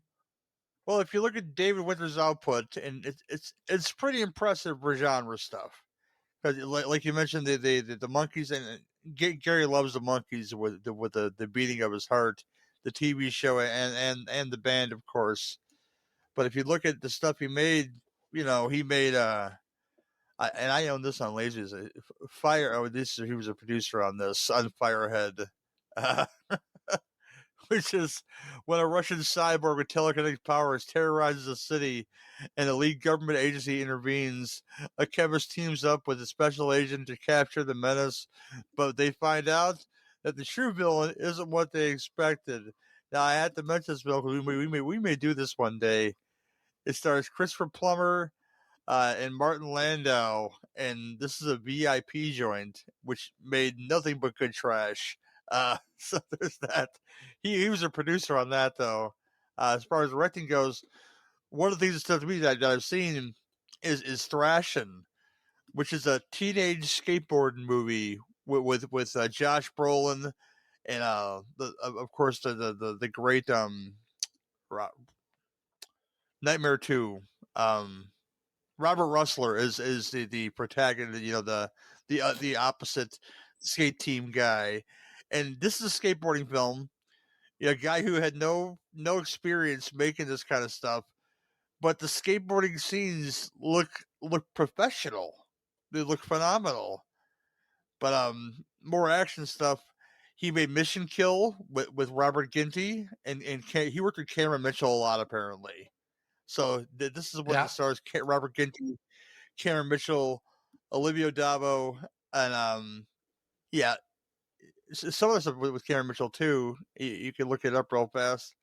One has Ollie Reed in it. I think this is the one. Rage to Kill. Rage to Kill has James Ryan, Oliver Reed, and Cameron Mitchell. So he works with Cameron Mitchell a bunch, but he has the ability to make these action movies, and I got to see these. I'll go back to Thrashin' again, though, because Thrashin', for a guy who had no experience filming skate stunts or what a skate stunt should look like, he adapted himself to that, and this film is a testament to I think more him than Rod Hewitt as far as like experience goes, making an action movie. Yeah, and I'm also thinking, obviously I won't be able to confirm it 100% until obviously I watch more Rod Hewitt movies and also watch more David Winters movies.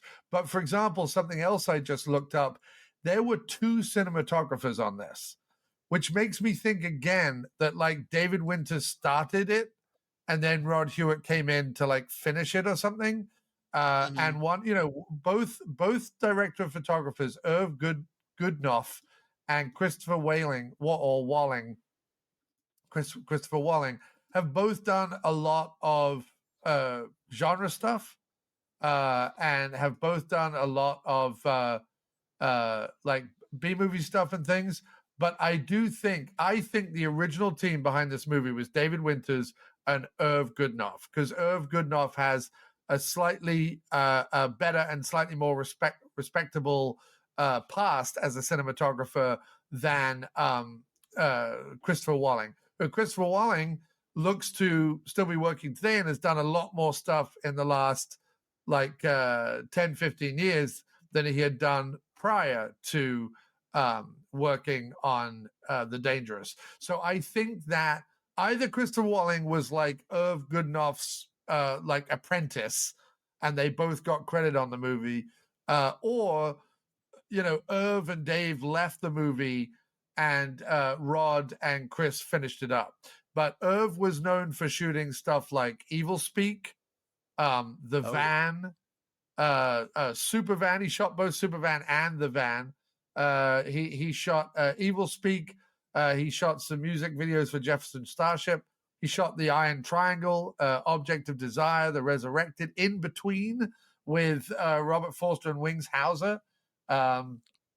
So I think, after this, he would go on and do Extra 3, Watch the Skies, and a bunch of other movies. But I think that maybe he is the one we've got to thank a little bit for the cinematography in the Dangerous, I think. So there's clearly a story behind this that I don't know, we can only really scratch the surface of, I think, just by assuming stuff. Oh, and as our friend Kyle would say, breaking news. Don't tell me that IMDb doesn't put up more nuggets for us to watch.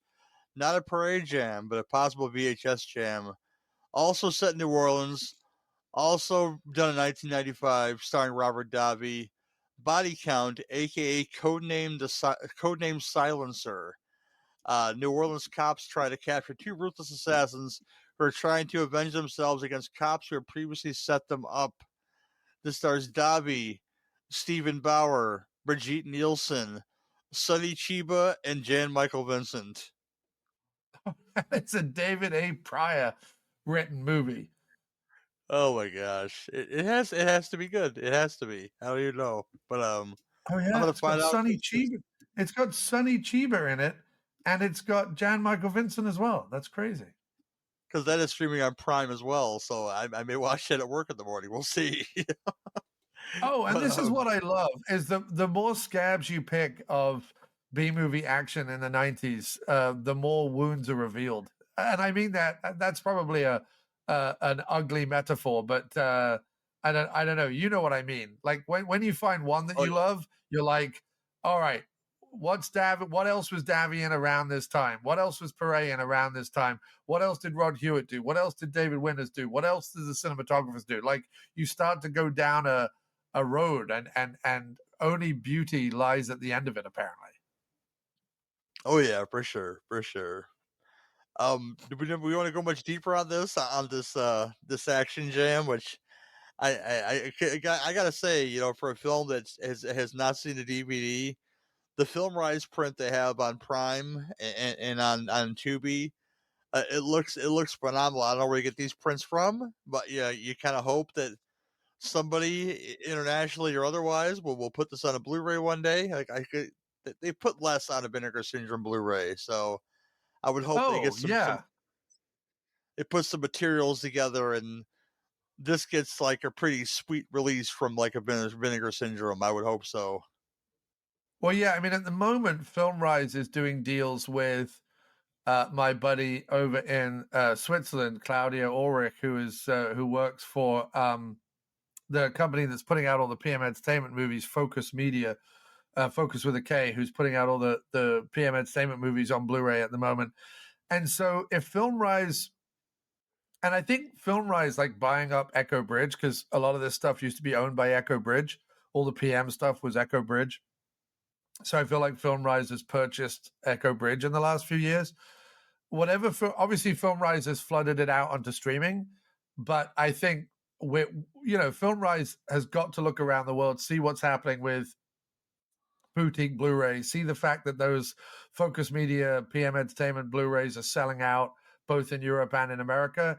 And I think they're going to want to sell, like they're going to want to do a deal with a Vinegar Syndrome or a Arrow or a Blue Underground or someone, or a Synapse or a Code Red or someone like that, and just be like, here's our library, put 3 out a month or whatever.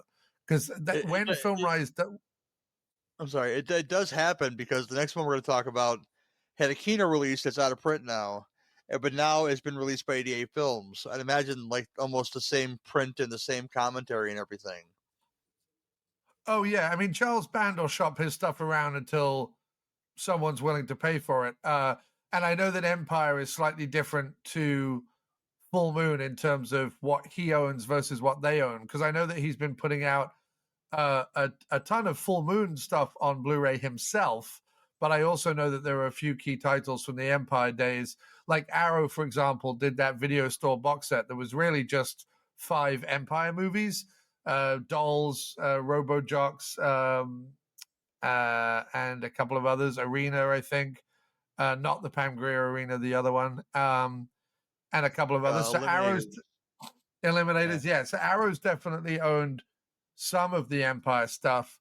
Kino obviously had it for a hot minute. So yeah, I mean that stuff, because it's there's enough well-known titles, Reanimator, Castle Freak, things like that. That'll always be being shipped around, I guess. Trances, of course, has had a Blu-ray and a 4K, and now a Trances Noir is coming out or some shit. So yeah, I mean, so there's still money in them hills. Unrelated to this film, but related to the next film, Have you seen the release that's coming for the brand new Transfers Blu-ray? What, Trances Noir, the one that I just spoke about? No. There's a new transfer that's being released by not Charlie Band. That I don't just know. looks phenomenal. Yeah, I'll find the link for you and send it to you. Oh yeah, no, I mean I God. know that they're doing a 4K that is like kind of chrome and black rather than color, and they're calling it Trances Noir. And that's meant to be coming and looks absolutely fantastic. Kind of leaning heavier into the noir tones of trances rather than the Blade Runner ripoff stuff of trances. But yeah, I mean those Blu-rays and 4Ks have kicked around a little bit. So we'll wait and see. Zone Troopers definitely deserves its own special edition as well, because boy, is this a fun movie.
Zone Troopers.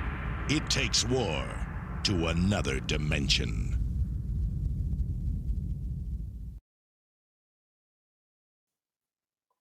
Yeah, and let's get into it right now. Yeah, Zone Troopers, 1985, is a magical film produced in the Empire System when they had their beautiful Italian studio at their disposal. And this film, your cheap plot synopsis is this. In Italy, during World War II, some American soldiers find an alien UFO, and that's fucking weak sauce. Fucking IMDb again. Oh my gosh, there's so much more to it than this. Directed by Danny Bilson, who gave us some great stuff. Just talked about him recently, I believe. But writing credits and directing credits are phenomenal from this guy. Directed, The Five Bloods recently for Spike Lee. Transfers 5, Sudden Death. Okay, but not as good as the other stuff that he where we at here? Worked on the story of Ghoulies 2 with Charlie Band. Worked a lot with Charlie Band. Wrote the first Transfers. Wrote Zone Troopers, Eliminators, some pretty banging Empire freaking content. Wrote Arena for Charlie Band. Helped develop the John Wesley Ship Flash TV show for TV. Wrote The Rocketeer, one of my favorite. Again, the guy knows how to do World War II. Perfect films of the 90s is The Rocketeer to me. I love it to death, and didn't get a big reception, but you know what? It's loved now, and that's all that matters to me. But yeah, Bilson's got some cred, man, and it shows in this movie. Working in that system, and also written by Bilson and Paul DeMeo and another Empire guy. But this stars, again, half the cast of transfers in this movie. Tim Thomerson is the Sarge, who you may know as Trooper Death, and tons of other things from the Transfer series, Rhinestone, Near Dark, Yes, I mentioned Rhinestone because it's a pure good. I'll throw it out there all day long. Art LaFleur as Mittens, McNulty from Trancers. Biff, of course, tons of things. The Sandlot. If you guys know Art LaFleur's face, he's been in an infinite amount of things. Biff Maynard as Dolan. You may know him as Hap Ashby from the Transfer series. And Timothy Van Patten, the young buck of the group. Class of 1999. The Wrong Guys, underrated comedy. He's in that movie. Works for so long and is still working to this day. But you know, his earlier work is what I admire the most. But it's nice to see a guy like freaking Timothy Van Patten is still working, directing, producing as well. But yeah, I gotta show him some love. I gotta show him some love too, man. Talk about casts. The Wrong Guys, man. The cast of The Wrong Guys. Louis. Sorry. Go for it, man. No, Louis Anderson, Richard Lewis, Richard Belzer, Tim Thomason, Brian James, Biff Maynard, John Goodman, and Ernie Hudson, and Timothy Van Patten. And that's just like the top 10 or whatever. Like there's even more down in the, you get Jonathan Brandis in there, Josh Horowitz, Rita Rudner shows up, all sorts of Art LaFleur is in there, as you said, Kathleen Freeman, of course, who we all know from the Blues Brothers and Dragnet and others. Yeah, wonderful. I know it's about grown men camping and shit, like little kids, but you know what? I kind of got to rewatch The Wrong Guys now. Yeah, definitely. I can't believe I've never seen it. I need to see this movie yesterday. It's pretty handy, but it's pretty good though. But this is a film where if you see the poster, it looks like your typical alien invasion movie. There's a furry-headed alien who you see in this film. Yeah, the front you're doing the "I want you" thing. So if you see this, it looks a little silly as a rental to say, "Hey, I'm gonna grab this first." But there's so much meat in this fucking movie. Basically, the remainder of this platoon is trapped behind enemy lines in Nazi-occupied Italy, and they find in a crashed alien ship, and they find an egg. The egg hatches and comes out this furry-head alien that you see on the front cover, and the Nazis are aware of this, and then they along with Adolf Hitler, of course, are after the alien and the alien technology with these guys, on the run and getting captured. And this is, I mentioned this in a post. This is about as fun as you can have with a World War II film. It takes all the depression out of it, and you should be depressed when you think about World War II, but this makes it fun. So, John, initial thoughts for you, sir? Oh, Zone Troopers. So this is one that I watched earlier in the year or end of last year. I forget when. Certainly within the last 6 to 8 months on VHS, because it was one of those. I buy a lot in bulk for my store. I was last year, not so much this year. And very often you would get, the 15 movies that I would recognize. I'd be like, sure, I'll put those out on the shelves. And then the 5 movies in the big box where you're like, I've heard of it. I know that it's, Charles Band and blah, blah, blah, blah, blah, but I've never seen it. Oh, look, Tim Thomas and Art LaFleur. Let's put it in. And, I was expecting something, cheap and cheerful and watchable, but not necessarily great. The thing that this movie does so very well, and it's almost like what I was saying about The Dangerous, although The Dangerous does it for individual scenes, because every scene they're kind of changing genre. So every scene needs to be kind of filmed and shot in a different way. What this does so well, what Zone Troopers does so well, is establish everything I love about World War II men on a mission movie.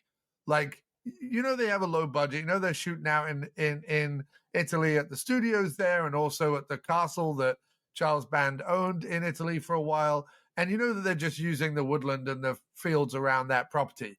But it doesn't matter. The first of all, who they've cast, every single one of them, to a man, absolutely fantastic. Secondly, they each establish their characters and stick to their characters. And their characters are both tropes. They're tropes from other men on a mission World War II movies that you've seen, but they also just have their own unique, like, either empire twist on them or twist based on the actors who are playing them. And then also the way they shoot stuff, the way they film stuff, the way they set stuff up, it's done really, really well. And then so all the war stuff is done really well. All the men on the mission stuff, you know, do you have a lady back home, Sarge? And you know, I'll trade you some candy for cigarettes, and all that kind of stuff that's sort of on the sidelines or the periphery of like a regular cheesy World War II man on a mission movie.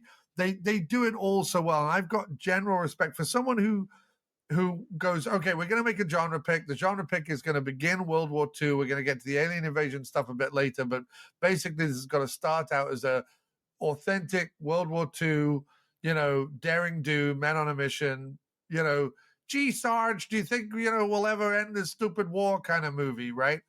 Those kind of films, if you can get that right, if you are nailing the genre, everything else you add to it, like, you know, aliens and Nazis and crashed spaceships and weird laser guns and whatever, all of that will work because you've nailed the initial, I'm already in the movie. You've set your table so well that I'm already suspending disbelief and going, oh no, that's Tim Thomerson behind enemy lines in World War II.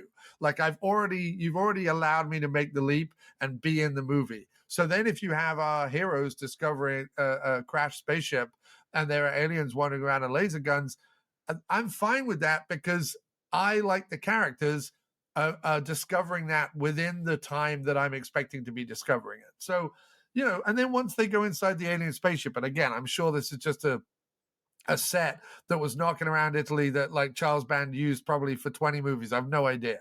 But like that long corridor in the spaceship with the pink and the chrome and the wires hanging down and the piping and everything like that, the way it's shot, the way they are inside it, the way it's done really well. And yeah, okay, it's a B-movie alien spaceship and there's rubber masked aliens running around and stuff, but it's that is almost time and era appropriate, because what I love about this movie as well is that, you know, there were the whether it was the EC comics or whether it was like some of the more sci-fi stuff or whatever it was from the 40s and 50s, you know, they were already telling those, like, you know, saucer men from Mars stories when World War II was going on. So the idea that you would like blend these two things together and put them in the same place kind of fits. Like it all sort of makes sense. So even when they start to blend the genres or push the genres together, it doesn't matter that the aliens are sort of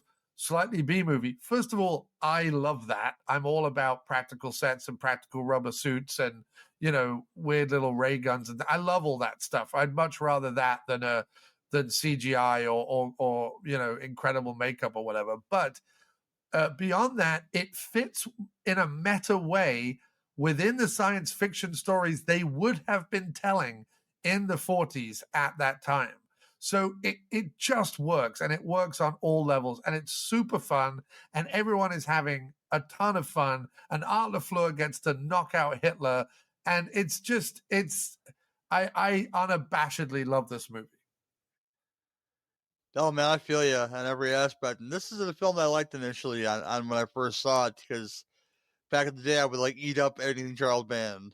So I watched this, and probably not knowing it was a Charles Band film, but just by the cover looked really silly. So I wasn't feeling it as probably like 11-year-old me. But now that I'm older, I know, you know, this noir stuff and these old comic book sci-fi stuff a lot more than then.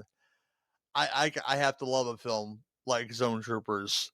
I mean, the simplicity of it, you know, these four guys are left from their platoon, left. They find this thing, and of course the Nazis know about this thing.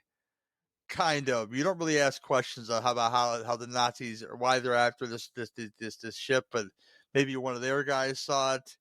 This is not known, but you don't care because you're in it with these pretty four charismatic guys. You got Thomerson, LaFleur, Dolan, and Van Patten, who've proven themselves. I mean, Van Patten at a young age, you watch Class of 1982, you knew that kid was going to be a star.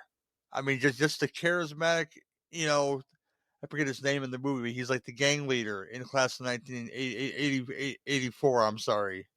And you knew from then that he was going to be a star. And he plays like this dopey foil to these hardened veterans who've seen a lot of combat. He's brand new to it, but the team, their journey. We did Monuments Men recently, okay, which is a film that should have worked like this, but they broke up the team in that movie.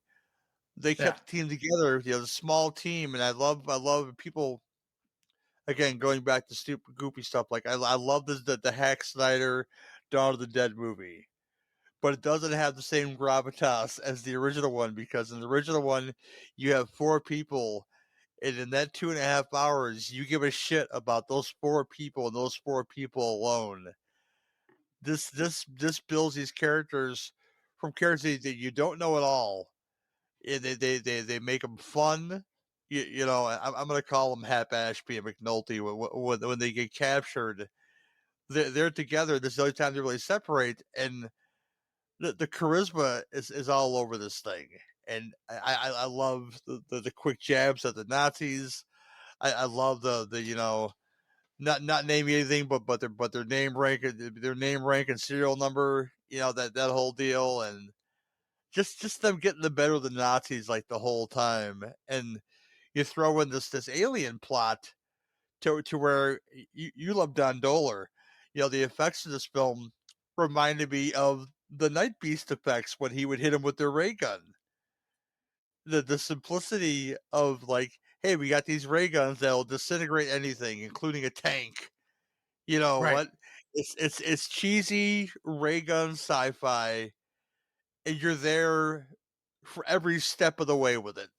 And right, because it's leaning into the filmmaking that feels, like I say, it's almost meta. You know what I'm trying to say there? Where, like, if you were World War II guys and all you'd been used to watching on the big screen was sort of those very early, like, Saucer Men from Mars type movies, or Mant, or one of those, like, those sort of big scary movie, or The Thing, and if you're, and maybe that's more the 50s, but still, if you're used to watching that kind of stuff and the alien you meet in the forest looks like one of those guys, because I think Charles Band, both for budgetary reasons but also just for fun reasons, is like leaning into those like rubber suited alien monster dudes from those very early movies. It works on a meta level to me. You know what I mean? Like, I get why the soldiers don't think it looks like a cheap guy in a suit. They think it looks like a saucer man from Mars, And I love that. That's my favorite thing about, the Vincent Van Patten character, is like the childlike wonder that he has that these other guys don't have. Because he's the type of soldier that would go to, I guess, like the commissary or wherever they buy things from, soldiers. It would buy those fucking nickel novels and embrace the camp of, like, the sci-fi, or like Billy the Kid having unreasonably high powered gun skills. This is the kid. And I think that's why it's so important to the plot, is to really sell the fantasy, to the other guys. And so I think Charles Bandit's film really leans into, like, and I love the end of this movie, because are you going to write about him? Because, like, we have no proof. How would they believe him?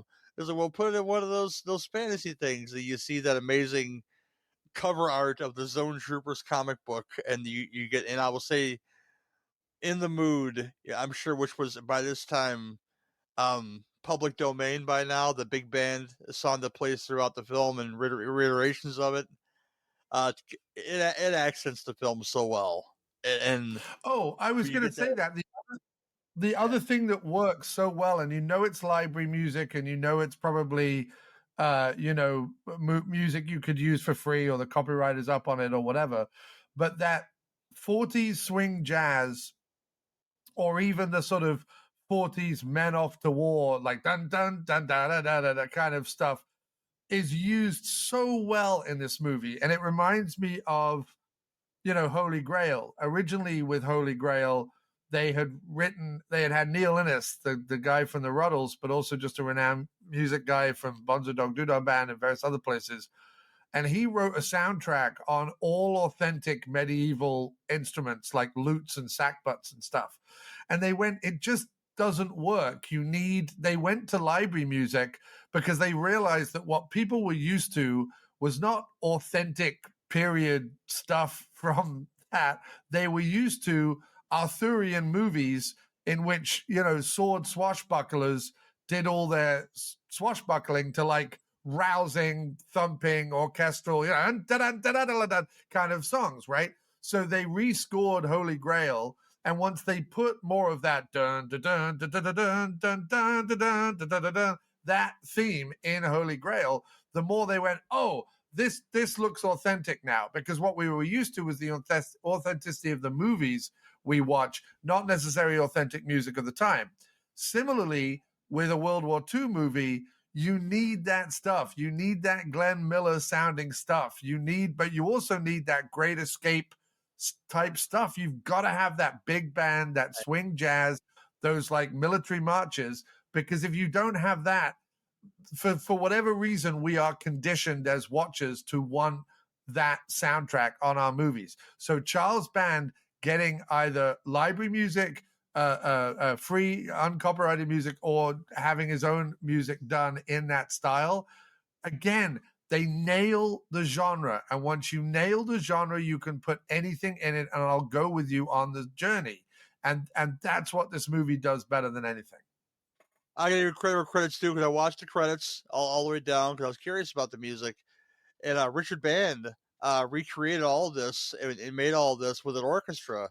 So credit where credit's due. Richard Band, I mean, he's famous for ripping off Hitchcock with the Reanimator theme, but this is probably with the military jive that he creates and the recreation of the swing music. Probably my favorite Richard Band score now is Zone Troopers, I have to say. Did you notice, and I noticed it only in a little bit of a scene, but when McNulty looks over the ridge with the journalist guy, and they see the Nazi camp, right? They're off hunting a deer or something, and they find the Nazi camp. The music, so you've got the rousing World War II music, but within the orchestra, someone is playing, and it's not exactly the Darth Vader march from Star Wars, but it's very close. Very close. There's a little just woven into the theme, a little bit of that da, da, da, da, da, da, da, that little like piece of music. And it's in there. It's not exactly the same. It's a lot more like bumbling. I'm trying to look for the word here. Like more playful than that, like a more playful version of that, though. But no, but he just weaves it in, and I think he weaves it in to be like, this is the real, authoritarian enemy. You know what I mean? This is the real empire, or whatever you want to call it. And I don't know all the Star Wars terminology because I don't care. But you're fine. Yes, this is the evil empire, whatever. And he weaves it in just a little bit like that. And also because there's a sci-fi bent to this movie. Why not have just a little bit of Star Wars music sneak in there? I don't know. The whole thing was charming as fuck. Charming AF, as the kids say these days. Yes. And because the moment the thing comes out of the egg, you're like, wow, this isn't as more. This thing's kind of fucking adorable. the whole then Van Patten's love for the thing, and it shines because eventually later on, when the other aliens come, and that they make a good point, why they don't want to help them. We want to help you kill your own kind, because this is probably something they've been going through, for a long time with their cultures. But the whole fact that that freaking Joey, Timothy Van Patten's character, has made friends with this guy and helped him when he was hurt, and this all comes into play later, but it just plays so well. And it's there's nothing mean spirited about this except for the Nazis. But even then, they got the upper hand the whole time, pretty much. Whether even when they're captured, they're making sarcasm. Freaking Dolan is shining on about the Geneva Convention while he's sitting in a cage next to a German Shepherd. Perfect for Hitler, because Hitler was obsessed with German Shepherds. It's just the little shit in this movie is littered throughout, and I love everything about it. It's so good. It's so good. Yeah, I mean, and again, there's no explanation at the end as to why half the aliens are these weird little bug-looking, furry, anthropomorphic creatures, and why some of them look like a David Bowie music video. It doesn't matter. Yes. Like you just assume that they come from a planet that has, multiple creatures and multiple races, some of whom look different and some of whom are different and whatever. And like you say, the American soldiers ingratiate themselves enough and help out the aliens enough that in their absolute time of need, when Thomason has done everything he possibly can to keep the Nazi hordes at bay, that they ride in like the weird furry mantis having. They have those like mandible mouth things, like the bugs, like ants or praying mantis or whatever. But those guys and the David Bowie guys, all with new wobbly helmets as well. The David Bowie guys suddenly have these like big metal helmets with big wobbly wires and stuff on them, and they show up with their cobbled together ray guns. Listen, everything about it is an absolute delight and a joy. And I think we've, when someone wants to go ahead and make a war movie these days, or when someone goes ahead and makes a sci-fi movie these days, there's so much expectation now that it's going to be, serious to some extent, and that the effects are going to be top notch to some extent, and blah, blah, blah, blah, blah. And it means that we lose a little bit of the playfulness. We lose some of the fun. We lose some of the silliness. We lose some of the joy. We lose some of the have a go, get it done yourself, shoot it in your backyard kind of aspect to these movies. And I don't know, man. I miss that in filmmaking. And it's why going back to the VHS era so often just produces gem after gem. I mean, these two movies we've talked about today, I don't know, man. Like they're I'm through making lists of saying where things appear or whatever, but they're now two of my favorite films. You know what I mean? They slot right in to okay, those two are two of my favorite films. It's like when I love discovering weird gems, and the Dangerous and Zone Troopers. If Trances and Reanimator and Castle Freak and even films like Arena and Ghoulies and others that Charlie Band had a hand in are more well known than Zone Troopers. Not that Zone Troopers isn't well known. It's just that most of Charlie Band's other output is well known more well known than Zone Troopers. Like when you go that one tier down and go, oh, I'm going to take a look at Zone Troopers, because it works perfectly. And it was like they had Thomason and the cast of Trances out in Italy, and they were like, fuck it, lads, let's make one more movie. You got a long weekend, let's just do some alien shit in my backyard. It's a joy. It's fantastic. Yeah, I agree with everything you say, and if you guys haven't seen it, you were about taking that plunge. I'd say go find a version of this to watch because it might be on YouTube somewhere, but right now it's an MGM Plus and Favesome, which I hear good things about that streaming service. Is free, I believe. So go Foursome, check it out. Foursome's the new Tubi. Once Tubi started making its own films and its own shows, it's not long before Tubi goes to dogs because every single streaming service that started making their own programming basically fucked up and ignored the fact that when they started out as a streaming service, their plan was to bring B movies to the masses. So Foursome has shown up and gone, all right, I'll bring B movies to the masses then. Nice. But yeah, this is I use the phrase "appear good" a lot, but this is if you're looking for a World War II movie, you're not looking for like limbs being blown off or nothing like that, or nothing like hopefully depressing.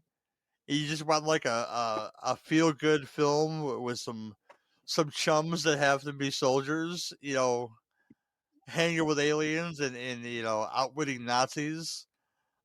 Zone Troopers is 100% for you, and I would show this to my novice sci-fi friends just to enjoy it. Yeah, I mean the only genre trope it's missing is one of the Nazis should have been played by an old British character actor. Do you know what I mean? There should have been like a Trevor Howard or someone, or a Donald Pleasance or someone like that, just in a cameo as like a ridiculous Nazi commandant. It's the only thing the movie is missing is some because British character actors have always played Nazis. You know what I mean? Like that's a genre trope right up until Indiana Jones. The funny thing for people in England who watch Indiana Jones: The Last Crusade is that Hitler is played by the teacher that was in a long-running kids soap opera about a school called Grange Hill, and he was like the evil teacher nobody liked, and he ended up going ahead and playing Hitler in Last Crusade. So you've got to have a British character actor in there. It's the only thing this movie's missing. See, I think like I will call it a showcase Nazi in this mix of a film. I think it might have hurt the plot a little bit. I mean, not the plot, but like the camaraderie of the characters. Like there was never a time in the film where the Nazis got the better of the Nazis, broke their spirit. If I had that character, that Nazi character, the prominent Nazi character, who broke Art LaFleur's spirits to where he maybe he wouldn't have punched Hitler, I think that it would have took something away from it for me. I don't know what it is, Oh yeah, no, I'm not saying let's change the plot. I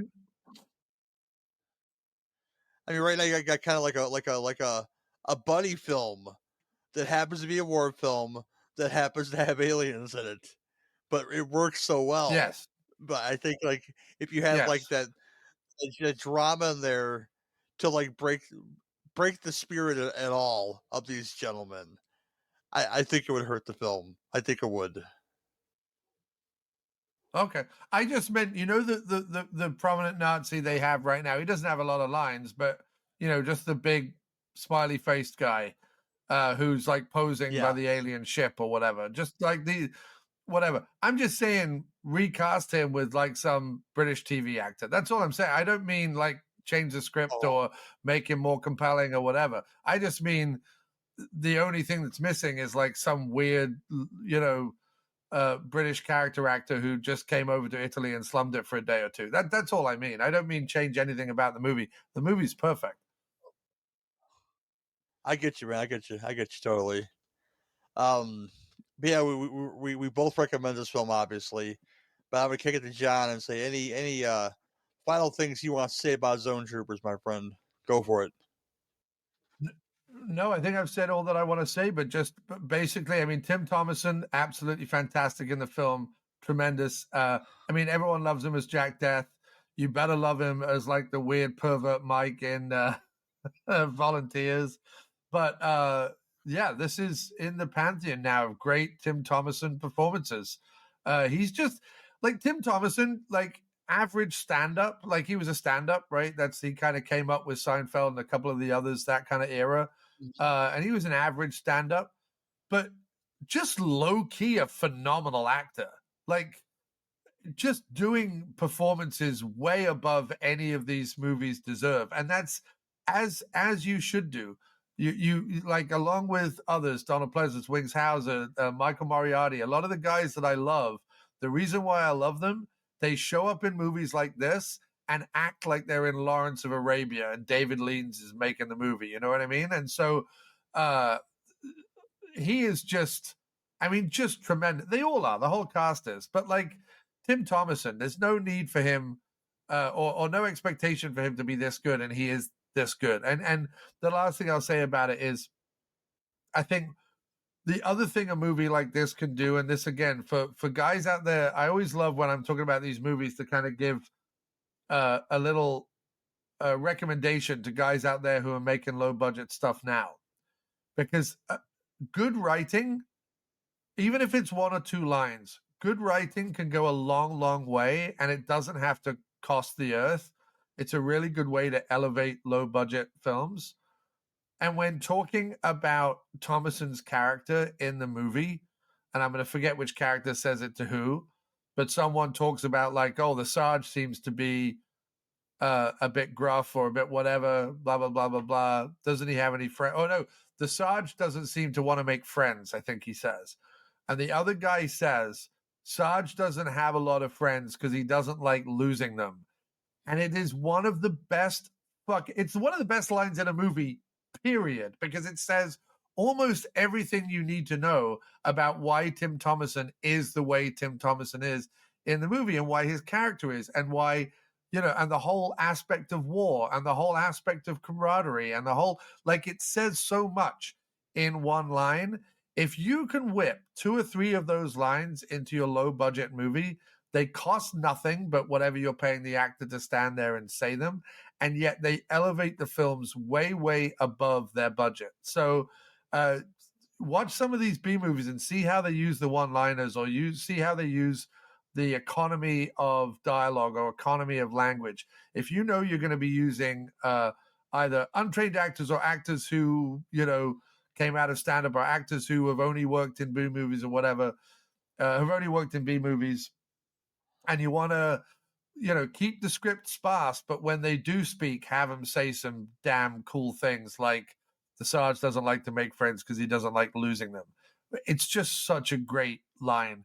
So that's my little tip to low-budget filmmakers out there. Watch a bunch of these movies and then go, what elevates them above their station? And it's the writing, and it's the music, and it's stuff that doesn't have to cost the earth. And so, yeah, I would just take pointers from these movies, go back and then put them in your own films. Because sometimes I watch low budget stuff now and I'm like, what you've tried to recreate gore so that it looks like Evil Dead, or you've tried to recreate nudity so that it looks like, you know, some mid-80s, you know, sex gore slasher flick or whatever. And you go, all right, okay, you've got some gore, you've got some nudity, but like, why should I care about this movie? And sometimes you can make a movie like Zone Troopers that has none of that, and it's 10 times more entertaining than any movie that does have that. So I don't know, just that's my little nod to low budget people out there. Write a couple of cool lines, because it just makes your movie so much better. That, and go ahead and watch both these movies. Please go watch them. Tell your friends, tell your enemies, spread the word, and let's get Blu-rays of all of them out here. And the ending is so perfect, because, you know, Thomerson as the Sarge, you know, he sacrifices himself for the platoon, and he just shows up as this dark figure. You know who it is, because, you know, Thomerson can't die in this movie. He just simply says, "Anybody got a butt?" And they give him the last cigarette they have, because, you know, he's the sergeant. He just saved the day, and I love this ending, right down to, you know, the big band music in the end when they show the Zone Troopers comic book. It's so perfect. And quick short Yeah, notes. he has like the little Bugs Bunny like black soot face. Like the thing Yeah. exploded, the grenade exploded, but all it did was like put soot all over it. Like a kind of Wile E. Coyote or something, you know? Oh yeah, it's wonderful. A couple quick trivia bits to have on here. In first film, shot and produced by Charles Band in Italy, so that's it's a pretty great first attempt at that because it looks terrific and everything looks great. And this could be playing into the next show. All these guys again, we mentioned what appear in The Wrong Guys, with Louis Anderson, all those great character actors. And Brian James actually served in the National Guard with Tim Thomerson. So there's that. So I have to ask now, you know, do you think The Wrong Guys would be our next VHS choice for when we hop over to the diner and do In the Pare Way on that show? Yeah, I will happily do The Wrong Guys. It could be Happily. a fun comedy for sure. Oh my gosh. I can't believe that Brian James and Tim Thomerson served in the Army Reserve. How bad they were both cooks in a tank company. Both of them were.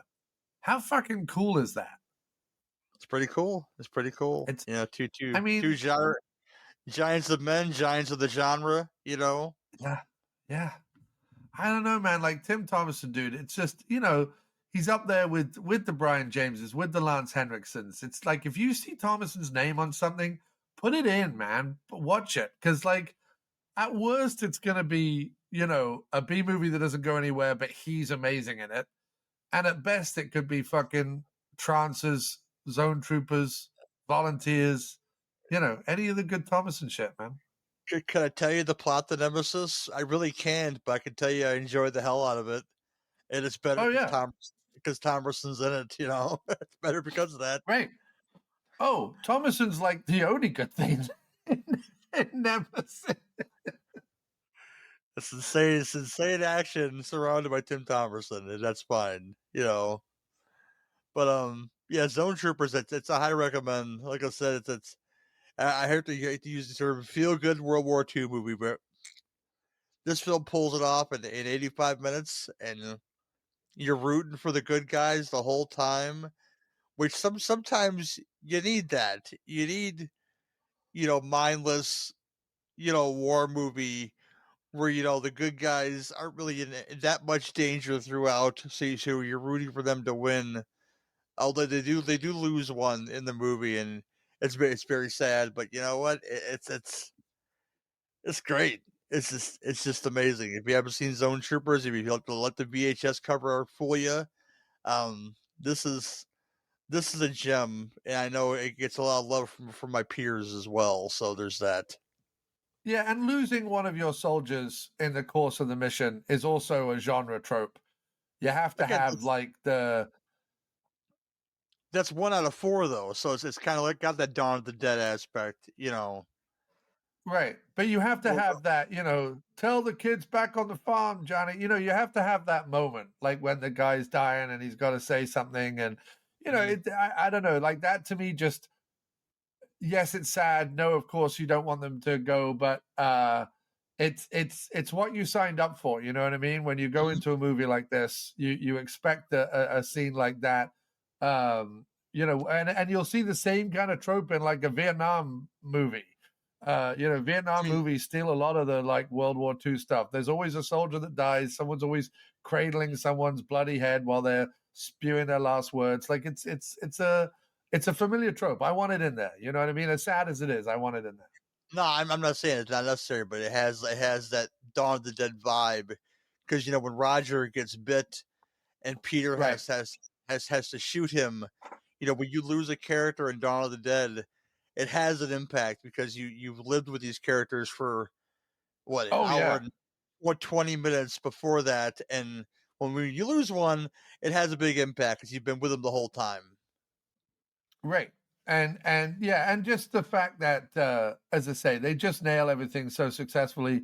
And it was sort of like that, you know, with the Dangerous was like every time they attempted a new scene in a new genre, I'm like, I couldn't quite believe they were pulling, like, the ninja scenes look like ninja scenes, and the film noir scenes look like film noir scenes, and the buddy cop scenes look like buddy cop scenes. I'm like, it's kind of wild how they are pulling this off, because it was, tonally all over the place, but somehow successful. And I think that's what it is. Like, plant your feet firmly in the genre that you want to tell this story in.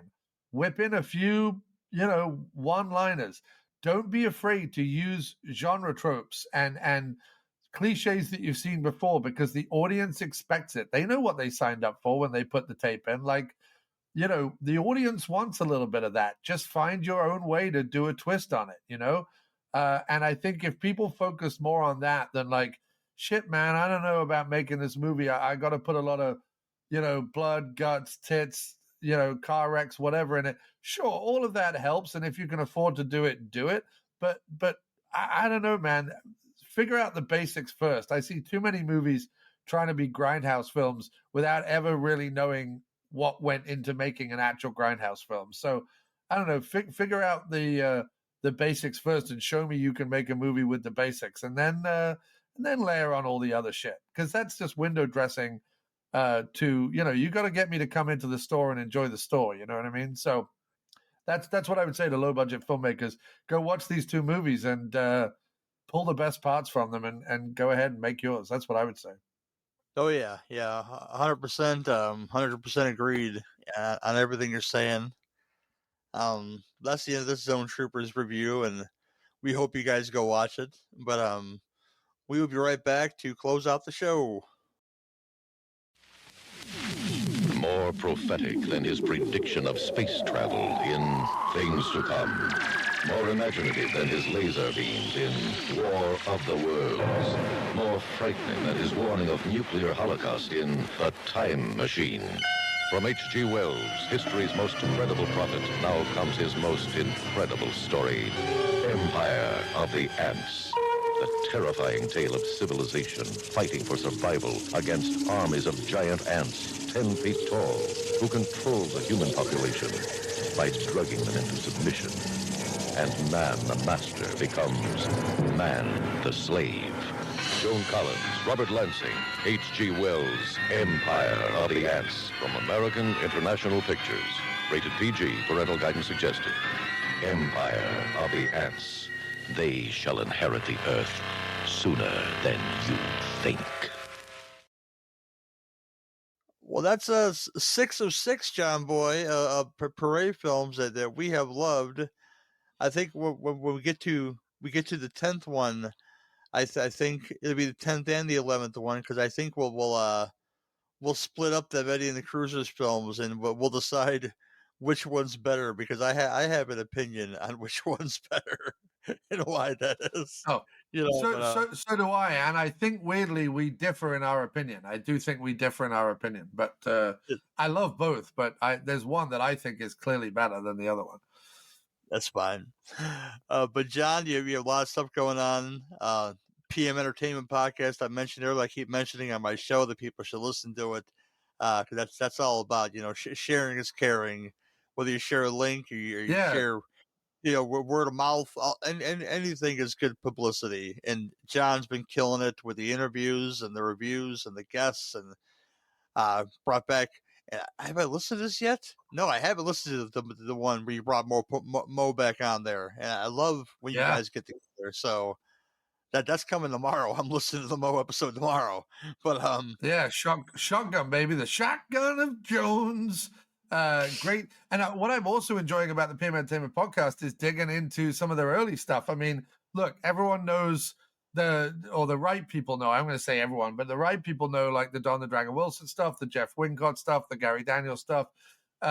People know that 94 through to 97 sweet spot of PM straight to video action, where they were doing, Hollywood explosions on a tiny budget, and Spiro was flipping cars on the LA bridge and shit. Like, yeah, those are fantastic, and those are phenomenal, and those are clearly the things that bring people back to PM. But I tell you what, dude, delving into some of their earlier stuff, Shotgun and Midnight Warrior and LA Heat and LA Vice and some of those early ones, dude, there are some gems lurking amongst the early 16 mil and early 35 mil PM Entertainment collection that I can't wait to get into. So yeah, the PM Entertainment podcast, come listen, share, support, follow us on Facebook. We're always over there talking about what your favorite stunts are, what your favorite martial arts scenes are, who your favorite PM Entertainment All-Stars are. We talk behind the scenes with people, behind the movies. We've got interviews with all sorts of fun cats lined up. We've spoken to Ken Blakey, who shot almost 2/3 of their films. We've spoken to both P and M in PM Entertainment. That's Rick Pepin and Joseph Mehy. We had Kathleen Kim on talking about Art of Dying and Wings Hauser.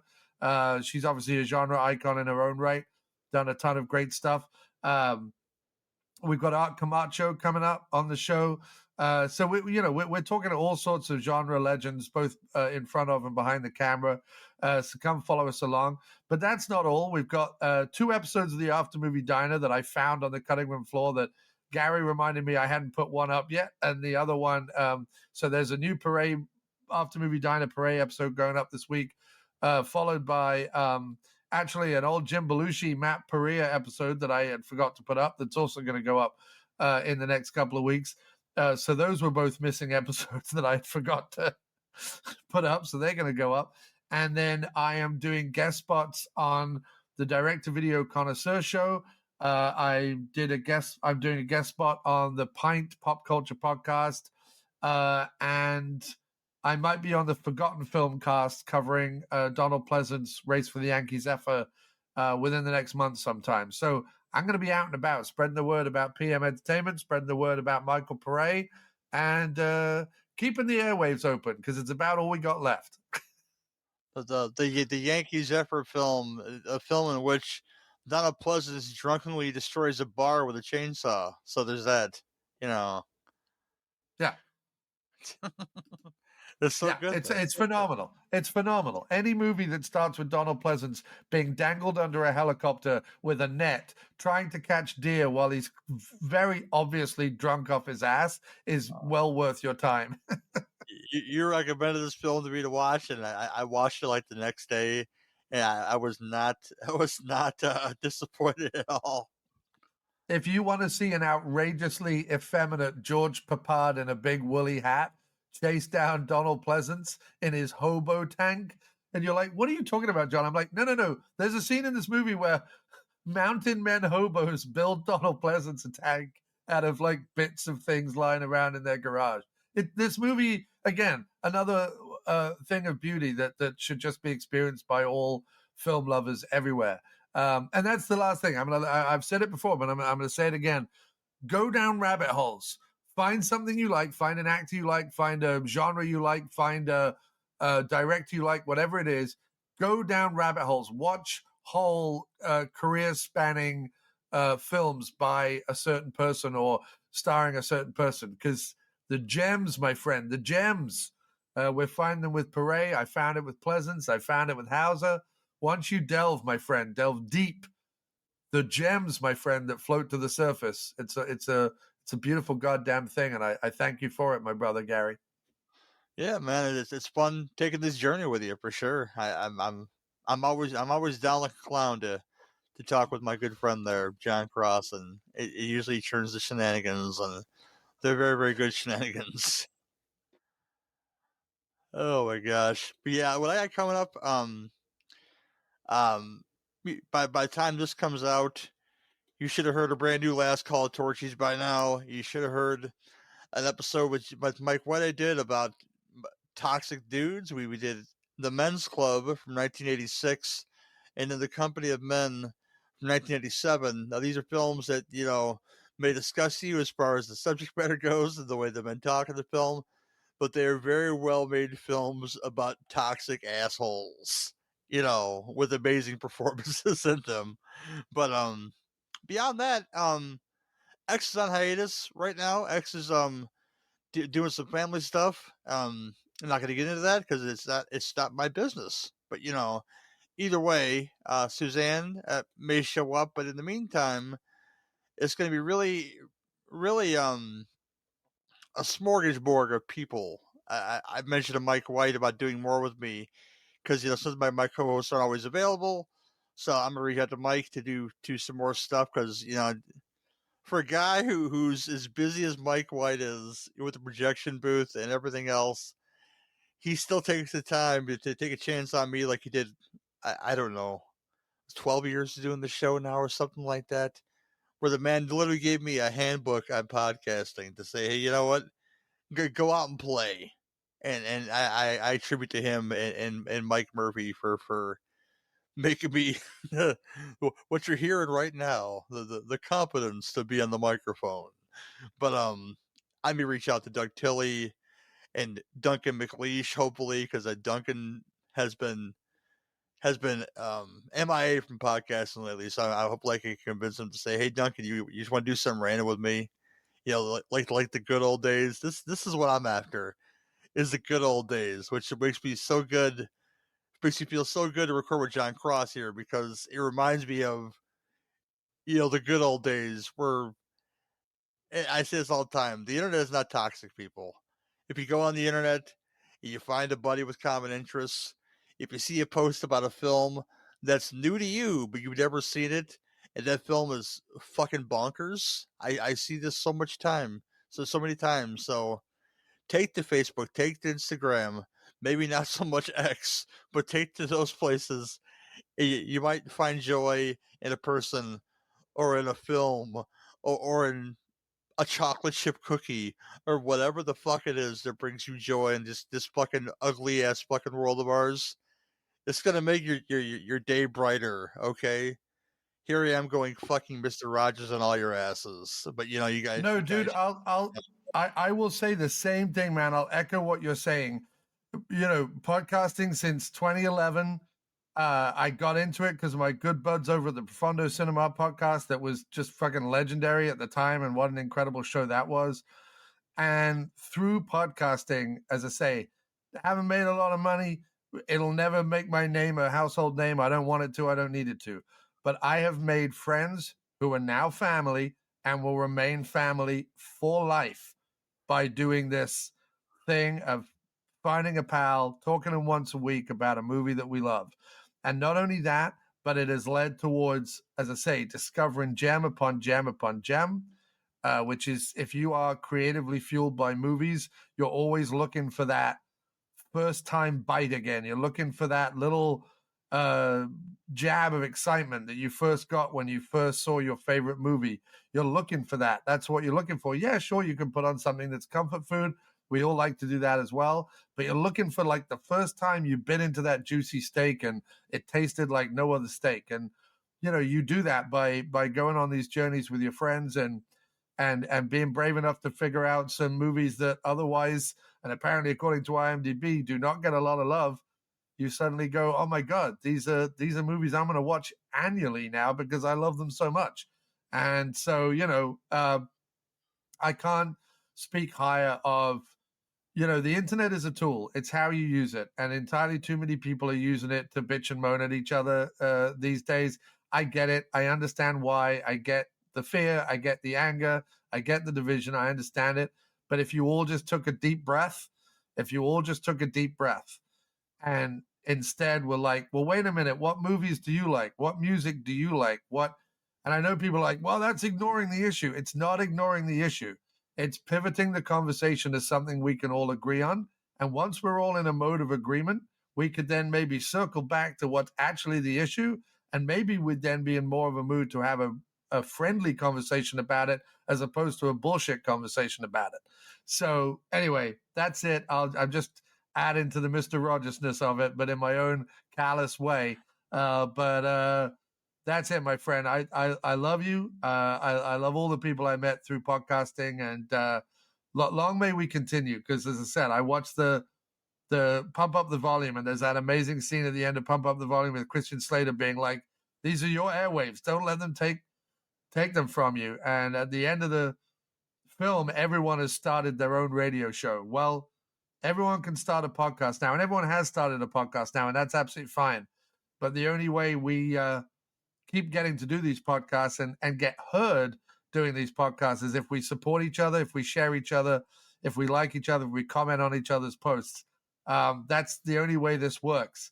Otherwise, all the people who pay through the nose for their podcast, all the celebrities and news people and all the rest who have podcasts who just shit out interview shows every week and no one learns anything new and it's all just repetitive garbage, they win. Well, don't let them win. Share, like, comment on the independent stuff, the stuff that where we're digging deep and doing the cool shit. That's all I'm going to say. I'm done now. Thank you. Oh my gosh, this is all important though, brother. But yeah, this is the end Cinebeat podcast for this time around. But this has been your Cinebeat podcast, and I say your every time because I mean that in my heart, man. Where if you got beef, we've got the grinder. See y'all next time.